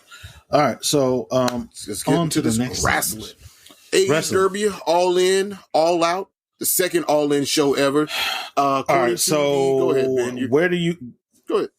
Where do you want to start with this? Do you want to start at All In? Or do you want to start with the actual biggest news? I want to do All In, All Out, Dynamite, Collision, and I don't want to talk about that guy. But if we're going to do that's it, too bad. All right, Joe. Rory and Mal don't get a vote on topics. I just write the show notes. Yeah, the first thing you put in wrestling was what, Jonesy? Know, nigga, I did that. Hey, bro, I ain't asking you to hold me accountable for my actions. All right, I got me. I did say, all right, man. Okay. Now, let's put that last. So we have to kind of, or put it in the middle, because then we can go into pre and post. So, all right, let's do All In first. Okay, so we can do All In first. All In was a great show. From start to finish. The biggest pro wrestling great show. Paid attendance show to date. It'll probably be topped by WrestleMania. Yep. But it's all good. Like, I don't care. That's good. That's good for the business. Maybe. Yeah. Show was great. I don't understand why my kids, when they get mad at each other, yell, "I don't care" at each other. Like, it doesn't. You clearly care. They just start yelling, "I don't care" at each other. I just, like, yeah. Anyway. I can't think. Anyway. So, boom. So, All In was really, really good. I'll pull the card up so that we can, I guess, well, not do a review, but do that real quick. If we don't remember it, it clearly didn't make that big of an impact. But yeah, I'm gonna look up so I know the opening match for All In. Well, y'all want to start the pre-show? So the pre-show, yeah. Yeah. To get to the rest of it. Oh, I guess so. All right. Yep. Yeah. AEW All In 2023 card. There we go. This is probably on Wikipedia. One thing was really, really important. There was something that happened on the pre-show that I guess we got to talk about. All right. So,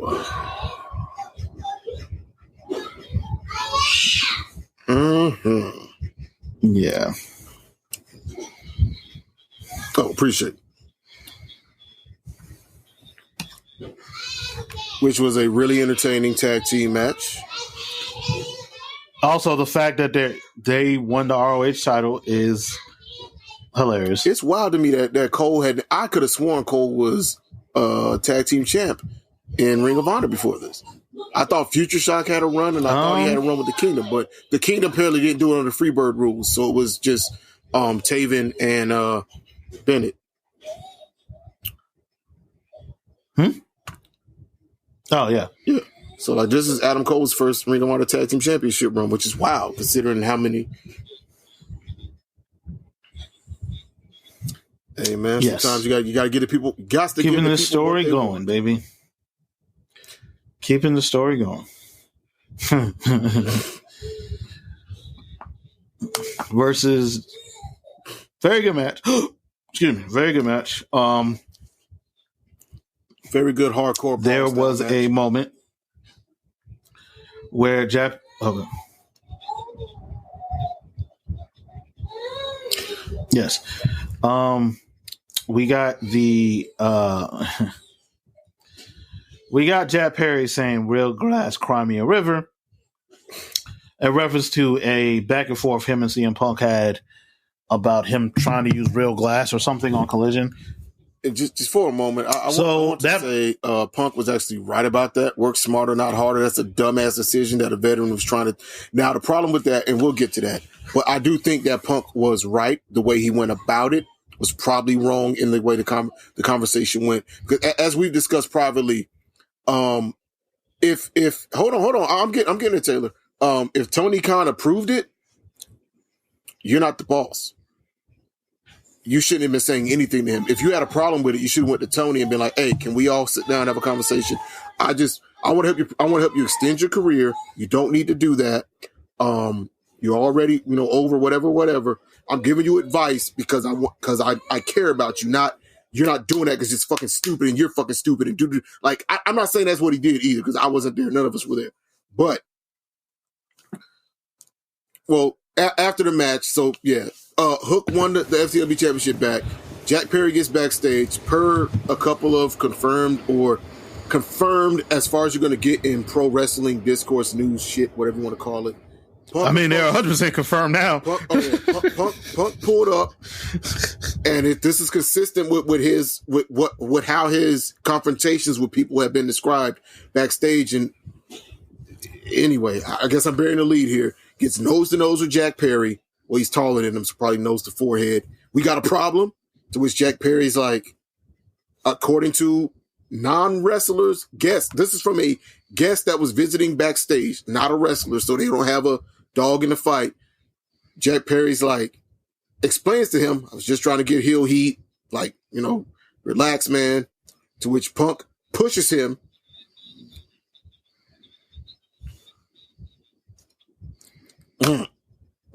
To which Punk apparently shoved him or shoulder bumped him and again was like, what do you want to do or whatever? And Jack Perry, now this is where discrepancies come in. Either Punk sucker punched him and then tried to choke him out or put him in a headlock, or Jack Perry pushed Punk back after being pushed initially, and that's when Punk, either way, the punch happens. And then, like, apparently Tony Khan tried to separate them. He got shoved away. Monitors were knocked down. They did an investigation about the situation. Apparently, it's also on tape. It was recorded in the area they were in. And Tony Khan... Yes, because Wembley Stadium has 1 million cameras. Yeah, Tony Khan ended up firing. He also apparently threatened Tony Khan. I heard he had to be restrained from, like, trying to pull up on Tony on some, like, fuck you want to do shit. He also said he also tried to quit, and basically Samoa Joe made him wrestle. Yeah, Samoa Joe. That is more or less talked him what it's been said. Doing the match. He said Punk. Well, talked. Samoa Joe walked off everyone confirmed. The one thing everyone who was there agrees on is that Samoa Joe was pissed off, followed Punk because Punk was threatening to not do the match. And that Samoa Joe is the one that convinced Punk to do. Well, however you take Samoa Joe convincing you to do something, if you think it looks like his character on TV, I could believe that. If you think he just simply went back there and was like, Phil, chill out. I don't think it necessarily looks like his character on TV, but he's still Samoa Joe. Like, that's a big man. Yes. Also a big man that got like bitch slapped by Kevin Nash and did nothing in response. That's also a whole. That's a whole. You know what? That was a different time in his career, and Kevin Nash was Kevin Nash, and you were a guy that just got on a fledgling TV show. But still, just putting it out there, like, because everyone in wrestling thinks people think every nigga in wrestling is a tough guy for real. So I ain't saying Joe. What do you think Samoa Joe's first name is? Joseph, I assume. No, or is it like Nufalo? Okay. Yes. I was about to say it's actually a Samoan. Nufalo Joel Cianoa. That sounds right. So still sort of Samoa Joe. But yeah, so it is dope how he pulled before we finish the rest All In, because I don't want to have to talk about CM Punk again after this. Okay, let's go ahead. I am happy CM Punk is gone. It was time.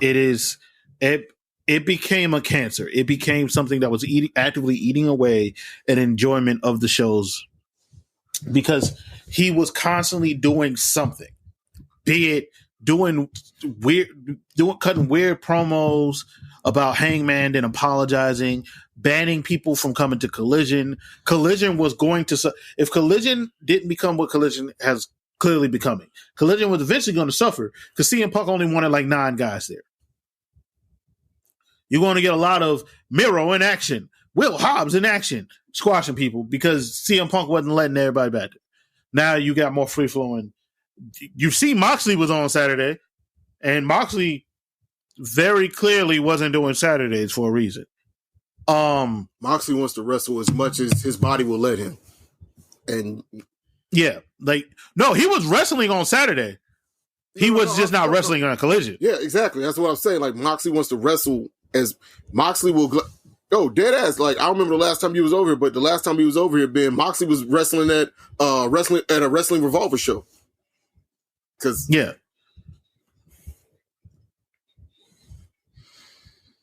Mm-hmm.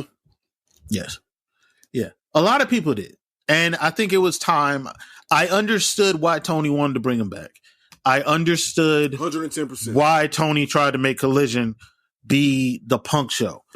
Unfortunately, CM Punk decided that he wanted to be a dick. And putting your hands on people is crazy. Being confused on why people you put your hands on do not want to speak to you or work with you is crazy. Like, and also, before we move on, I want to make this point. This idea that money was left on the table. There is not infinite money, guys. There is not, like, yeah, sure, maybe they could have been pushed into a rating of 1 million. Sure, maybe. But is that worth the morale of your entire company? Because that's where it was coming.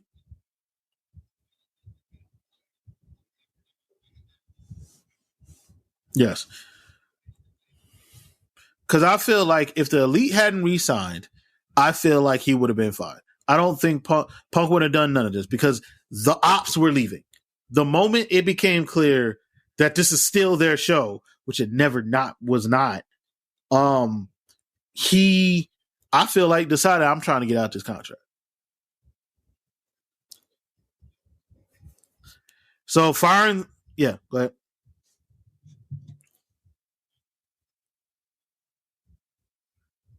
They could have left.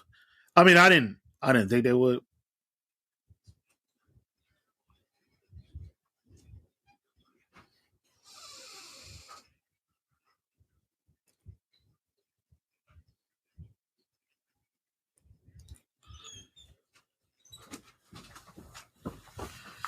Yeah.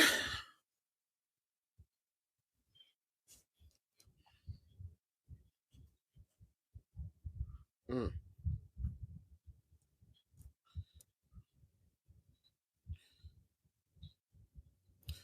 Yep, we got Wrestle Dream. Buddy's gonna dominate. We got Grand Slam. We got Wrestle Dream. Well, no, he's not because it's over. Like I feel like if he was going to say something that would have been this explosive reply, he ain't got no explosive reply. He didn't say because I don't think he has. He didn't say anything immediately about WWE either. And it's going to become the news story, right?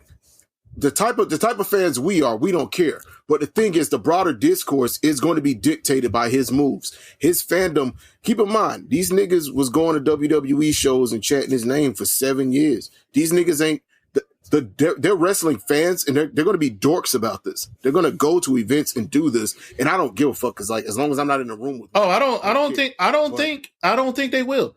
Nigga, they ran all out. I know. 2 days. No. One day after firing them, they didn't hijack shit. I'm not talking about so much. In Chicago, they didn't hijack shit. I'm not talking about the people that go outside, Ben, and pay money to go to a show. I'm talking about the people that shape the discourse Hold on, time out. Then they don't fucking matter. The people that you're describing don't fucking matter. Again, they did a show with 9,000 people in Chicago, in his city. They dropped their nuts in his city, and they didn't hijack shit.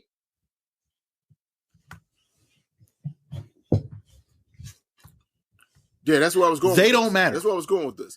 But AEW fired him on Friday, ran a show in his city the next day. I'm not saying that did not happen. I know it did. Can I finish? Because I got started, but I didn't get. Go ahead.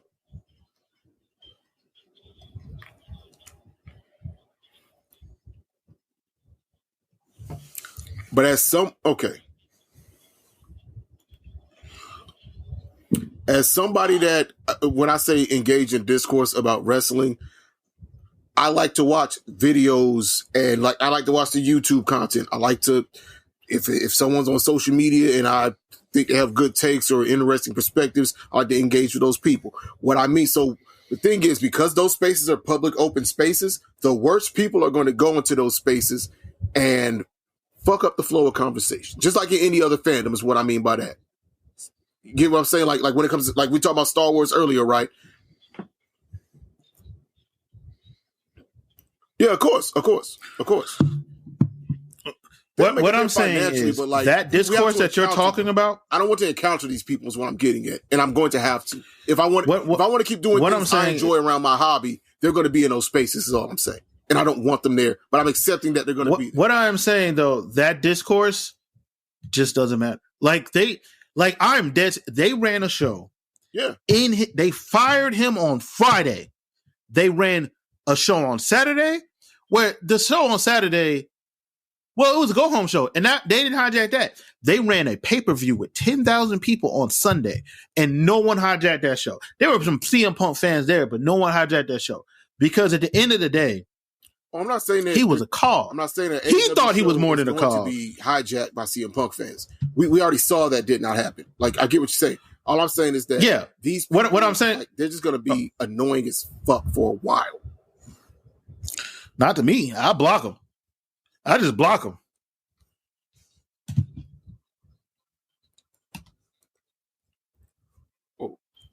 I don't engage with them. I curate too, but you got what I said when I said when I'm in a space with someone that's like a fun person to engage with, these niggas will find they're going to just like with any fandom we're into, right? They're going to find their way into the conversation, and it's like I'd rather you just not exist is what I'm getting at here, but I'm not going to engage them. True. I just ignore these niggas, man. There's certain niggas that you just got to ignore. Oh, I mostly do.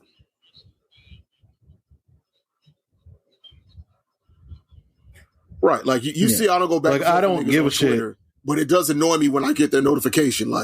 Nigga, why are you talking to me? I'm talking, I'm talking to Will Washington. Why are you talking to me? Go talk to Will. He's more famous than me. Argue with him. Don't argue with me.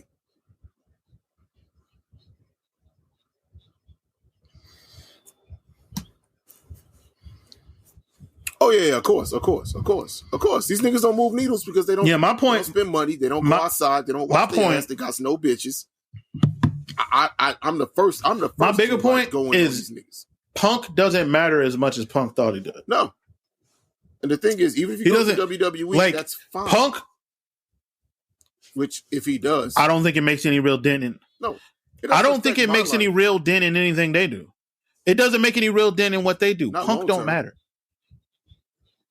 Punk don't matter. They'll do Punk versus Roman Reigns, and they'll make that into a thing for them. Okay, and Roman Reigns will beat him. Yes, of course he will, and that's fine. There's nothing wrong with that either. It'll make them some. No, but the point I'm making is Punk doesn't matter the way Punk think. Punk. Oh no, never has. Punk came in when they were hot. In 2021, they had just signed Adam Cole. They had just signed Bryan Danielson. That was that summer. And then he came in and they blew up. Even if he hadn't got hurt, I think they would be exactly where they are right now. Exactly where they are right now. Even if he hadn't got hurt and lost his fucking mind. Like you don't think no. a straight I don't think anything would have. I don't think anything. I think if he hadn't got hurt, and lost his fucking mind, because part of him losing his fucking mind was him being hurt. If he hadn't got hurt and lost his fucking mind, I think they would still be in the same place. The company would be still chugging along the same way it is now. Same niggas would be on top, except him. Like he'd be higher up the card, yeah. But outside of that, nah. Because I think he thought if he hadn't lost his mind and hadn't got hurt. Sure. Well, no, he wouldn't have lost it by now. It would have been MJF by now. Yeah, he would have. MJF would have still gotten it by now. MJF got the belt when he was supposed to. Yeah, MJF was 100% getting that belt. When MJF got the belt, that was when they was planning for MJF to get the belt. Yeah, I just think would have been like in the title scene actively. He would have been. Yeah, okay, he would have been. That's all I'm saying. Okay, but he also would have been a cog. He would have just been a cog. Oh, exponentially. All right. I get what you're saying. Yeah, I don't think it's a bet. It's not. That's what I'm saying. Like between tens and hundreds of millions of dollars. I get what y'all saying. Yeah. Here's the thing. Here's the biggest barometer of this. In this business today that I don't think there's anyone in this business today that is that. But they put Collision. On Saturday nights at 8:00. The first week it did a good number. Yeah, the second, it's never done, and the rest of the time it went like this. It's never done. It's never going to do $1 million. It went like this. No, it's never going to do it. And that's not. But it went like this. Listening, that's not my expectation for success. That's some weird shit that certain niggas like. Remember when AEW first started? Someone's like, "Well, if they don't do like no one ever." Do you know what the network wants the shows to do? Because the network is very happy with number 1 million that any of these shows like. Most nights, and the number 1 watch show on cable, even they like the low numbers you get on. By low, I mean less than 500, less than 500,000 on Rampage at 10:00 on a fucking Friday night. The network is happy with Rampage numbers because they know what time slot they gave it. Like, yeah. Like all that is built in. But the barometer thing was the barometer for me is him being. The only place you can see CM Punk is on Saturdays on Collision, and that didn't move the needle. Right. If you're watching, it didn't shift anything. If you're watching for this one way or another. Guy, this is the night that you do it. You make it appointment viewing for that fan base for that whatever 20 whatever thousand that drop off when he was injured, and right because that 20K or whatever people didn't. They didn't stay consistently. But, that's cool. But anyway, so I want to run through this stuff quickly because I'm hungry. Back to the cards. So All In, we'll just run down our favorite matches of the night because there's a lot and I wanted to go through each match. But All In, you got the list of the matches. I'm trying to run I thought the FTR Young Bucks match was really dope. Yeah, that was great. That was good stuff. That was their. I still think their Dynamite match was the best one, but this one had the crowd. The crowd is the third man of the match, and this crowd was live for everything they did. I thought this is as good of a tag team wrestling match as you're gonna see. It's two of the best to have ever done it. Bullet Club. Bullet Club Glow versus I loved this match. The Elite was pretty good. Nigga. Yeah. 6-man match cooked. I don't know. You know what? We're not even going to get into the discourse around matches. Let's just stick to what we liked about it. This match was great. First of all, we got to see Ibushi and Jay White tease more of what they could do in the United States because we know their history in Japan with each other. We got a taste of the Golden Lovers. Takeshita is that dude. Perfect build up to the match we're going to talk about coming up, which was the 5-star match that everybody wanted.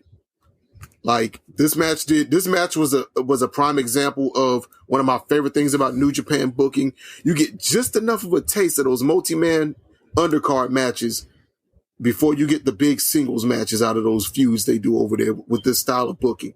So as someone that's been a long-time New Japan fan, this is the exact type of match I expected because I knew there was a pay-per-view the following week, which again we'll get to.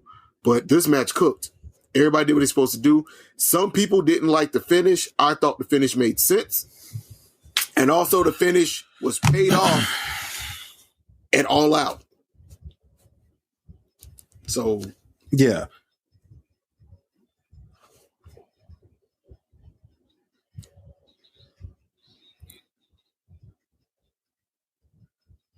That was fine. Oh yeah, guys, that's going to be the first black AEW champion. Sting they are very clearly positioning Swerve to be that guy.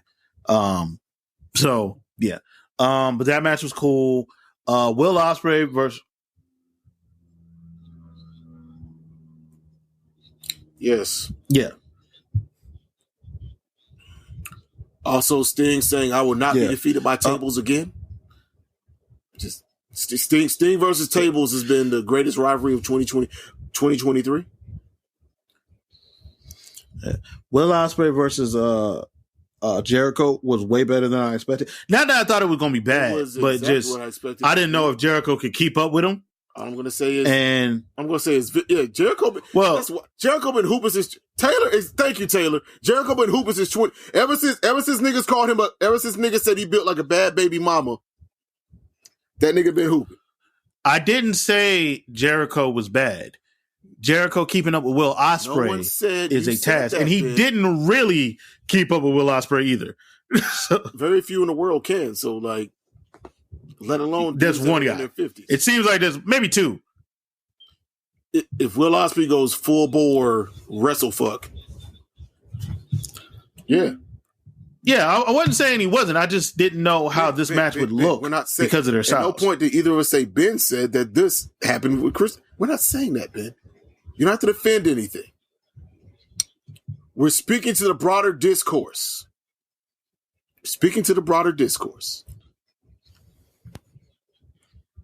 But yeah, I don't care. The match delivered. It did exactly what I thought I was going to do because when the lights are bright, Jericho shows up. The last match that Jericho had that I think it was this match, like the Adam Cole match, wasn't even bad per se.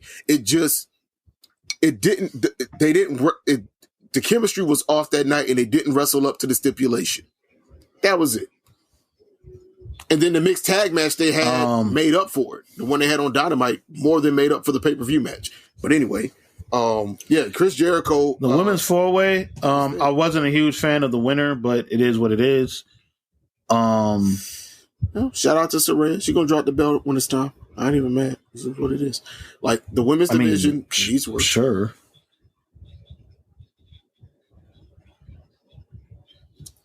Yeah, the main event was great. Wasn't there a singles match before that match? Adam Cole. I feel like there was. I'm tripping. I could. Not that I can think of. I felt it was the Will Ospreay. Oh yeah, the Ospreay Jericho. The Will Ospreay Jericho match was good. Yeah. I'm about to say stadium. Oh yeah, the stadium match. I knew I missed something. That was cool. That was cool match. What's in the state? Damn, I feel bad for the Stadium Stampede match was really good. Orange Cassidy winning. Yeah, Orange Cassidy, a future world champion. Deal with it. Y'all niggas got to accept that this man is who he is. Or don't. And just be miserable. That's cool. I think Orange Cassidy is great. I don't think he should hold the world title, but I have different standards for people I think should hold the world title. So, what are those standards? I'm curious. We've never had this conversation. I don't want to go fully into a tangent, but Orange Cassidy wouldn't be in this particular company someone I would say would be world champion.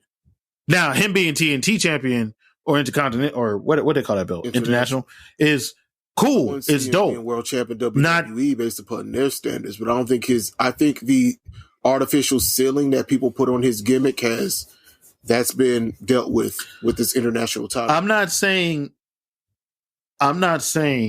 that he has a ceiling as in like he can't be the upper card. Like that's not what I'm saying. I just like if I'm picking between him and Swerve. Well, yeah, I go Swerve. If I'm picking between him and Hangman, but there's only one world champion. Especially since CM Punk is gone. There's only one world champion. Well, if I'm thinking between like guys like him and Swerve, guys like him and Hobbs, Miro, Black, Kenny, Hangman.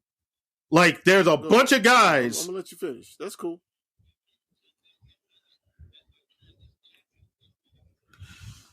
Yeah, the better transitional champion would be Eddie. Like Eddie Kingston will probably it'd be fine. I get what you're saying, Ben. Yeah, it'd be fine if he wins. I'm just saying, if I got a list of names and he's on there,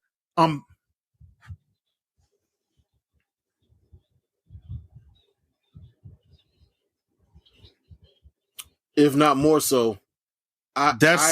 That's fine. I'm not disputing show me a child dressed like Hangman in a crowd. You about to have me say, I don't give a fuck about kids. Well, as a businessman, I do. I don't need 40-year-old men who live on the internet to respect my world champion. I need people to be invested in paying to see my world champion. That's not what I said. No one said you said that. We're talking to the discourse. Ben, believe me, when I'm addressing you, I will say, Ben, you're being ridiculous. I didn't say that. I'm saying that. Well, I mean, I made the point, and then y'all are like sliding in points I didn't make. That means we're not talking about you, my nigga.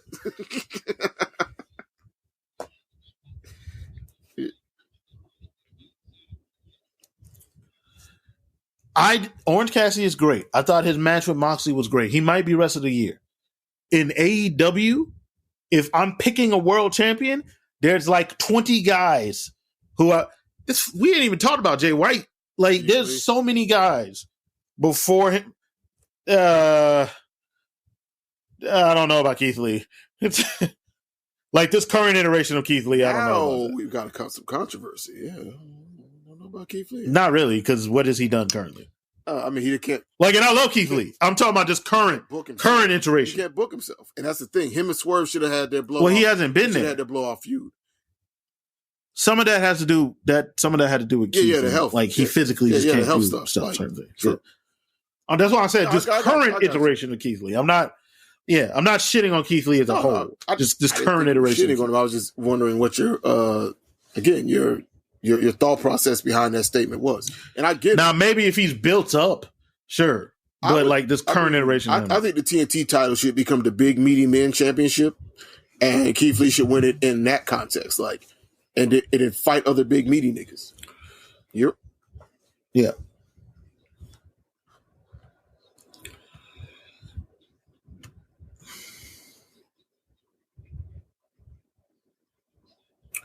That's a great question. Because there's only so many belts. Santana's sink or swim. Everybody doesn't need a belt. There's only so many belts. There's a lot of singles men's competitors in AEW. And I don't know if he actually stands out as much as he would think he does. I would do Ring of Honor, but I think Ring of Honor to him would feel they're 100% going to give him a chance. I feel like Ring of Honor would feel like a downgrade to him.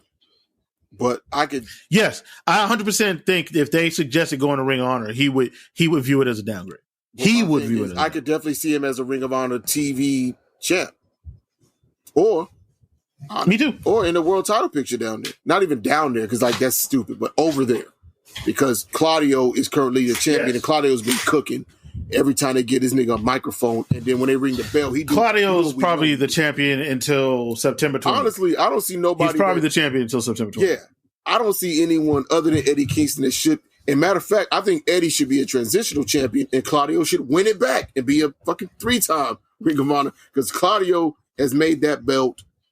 I haven't watched Ring of Honor in about 3 weeks as far as the weekly TV goes. But Claudio, anything I've seen like the clips from online and stuff, Claudio has been cooking. Claudio is until you get like I don't even know who you. Other than Eddie Kingston and him going back and forth for that belt, who else should even be in that conversation? Other than Joe. But like Joe about to be fucking with MJF, so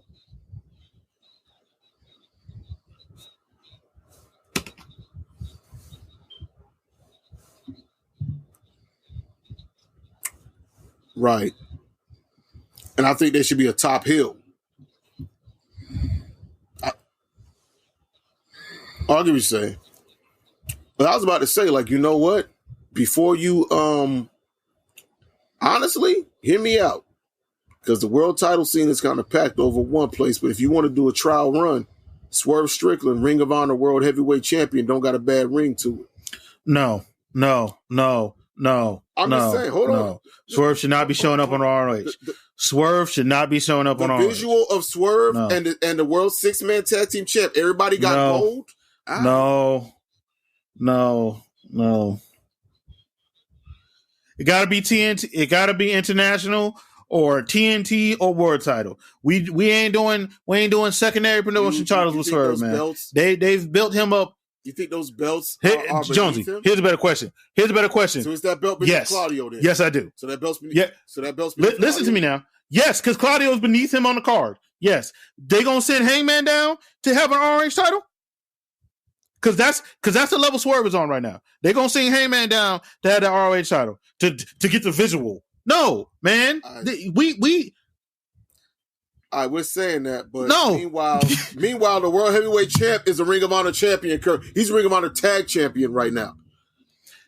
The world champion has a tag team belt because it's a story device, not because they're like, this matters as much. I know how this works. I know that's not what they're saying, but when you do put your world champion into certain situations, go ahead. Jonesy, no. First of all, they ain't giving no. First off, I guarantee you, Swerve would tell them being aggressive right now. I guarantee you, Swerve would tell them, I'm not doing that shit. First off, because that's stupid. It doesn't fit my character. His character right now got 80,000 people to say Swerve's house. He got so mad. You are not giving him the ROH belt. So mad you froze for like 15 seconds on our end. Oh. You were so furious. You ain't giving that nigga.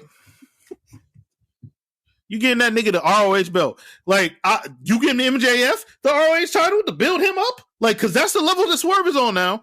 I wouldn't do it now. They ain't giving Adam Cole the already been, and Adam Cole doesn't. He's already done it. They giving Adam Cole the ROH championship? No, he's already had it. He doesn't need that. Keep in mind, like we're not talking about. They giving Miro the ROH championship? I actually would. Why? Because again, a belt it's secondary. It's cool that Claudio has elevated because of his. It's secondary. No, I was talking about Claudio's history in he ain't before that. Claudio is really good. That belt matters very little. If it was good enough for Claudio and Jericho, y'all niggas gonna be sick when Bryan Danielson win that belt before he retired and never wins the AEW one. First off, I mean, I don't care, but that don't bother me at all. I don't give a shit about that.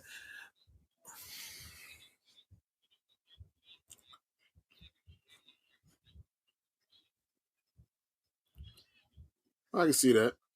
Let Garcia do it. Let a guy who's lower down the card do it. If you a mid carder, go ahead do it. We're coming to this from two very different perspectives. Hold on. So what I'm gathering from y'all is y'all view Ring of Honor as developmental. You see it as their NXT.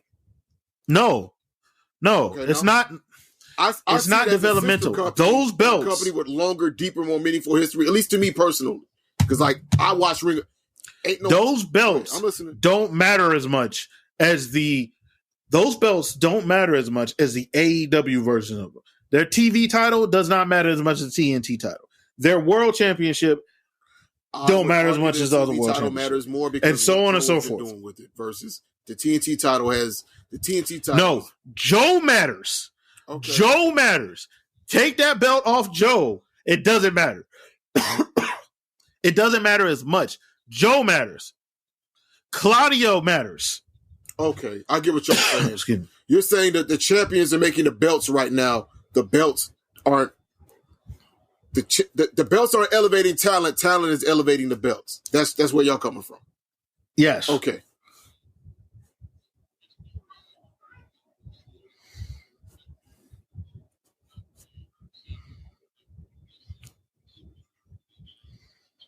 Okay.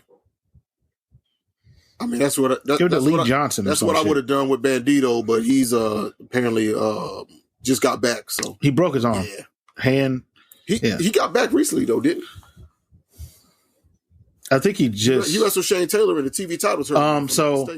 Yeah, he did. Yeah, just because we got to wrap this up soon. Shane Douglas. What? Shane Douglas coming out on time. We got to wrap this up soon. Cool. So just to say, it's 8. All Out was. Go ahead. Oh damn! What Taylor? Okay. All Out was very good. The Kenny Takeshita match, very good. Will Hobbs and media standout match. Meaty. The meaty. Ricky Starks and Bryan Danielson in the strap match. I usually don't like to see black men in strap matches because post-traumatic slave disorder. But hey, he light skinned, he Creole, he could. That was I ain't even gonna lie to you. That was kind of a wild image. Him getting whipped. That was kind of a wild image.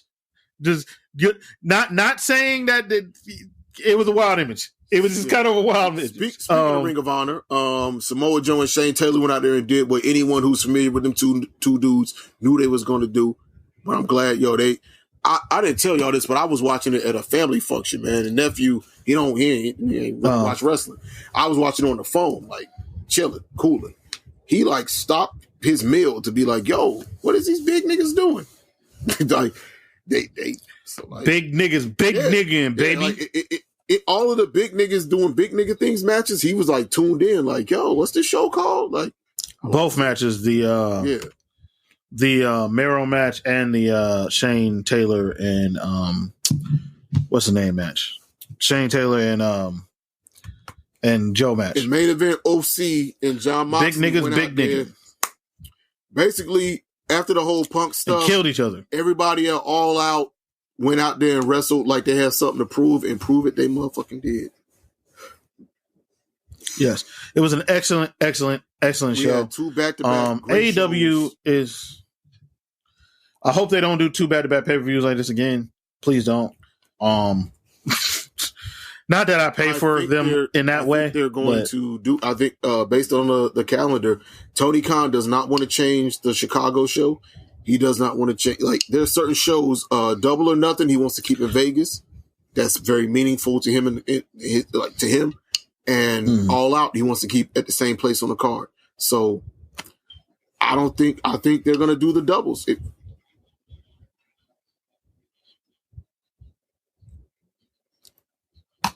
Right.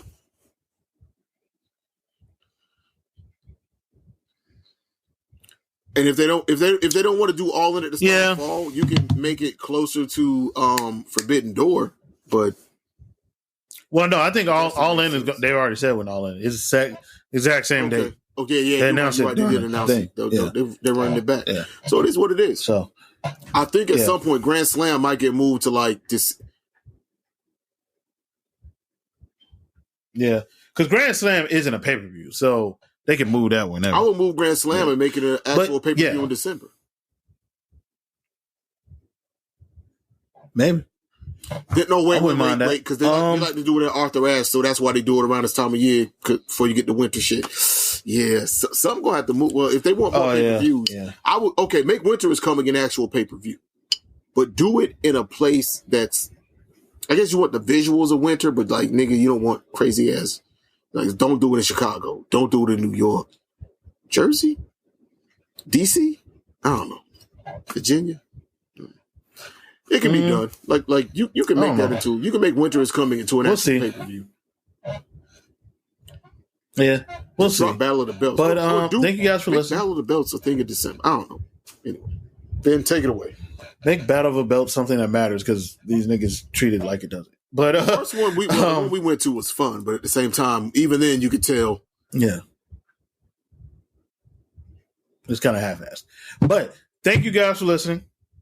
We got the show just over 2 hours, which is the first time we've done that in a while. We will not be disappearing for 3 months again, hopefully. So, yeah. Yep. Thank you guys for listening. We out. Peace.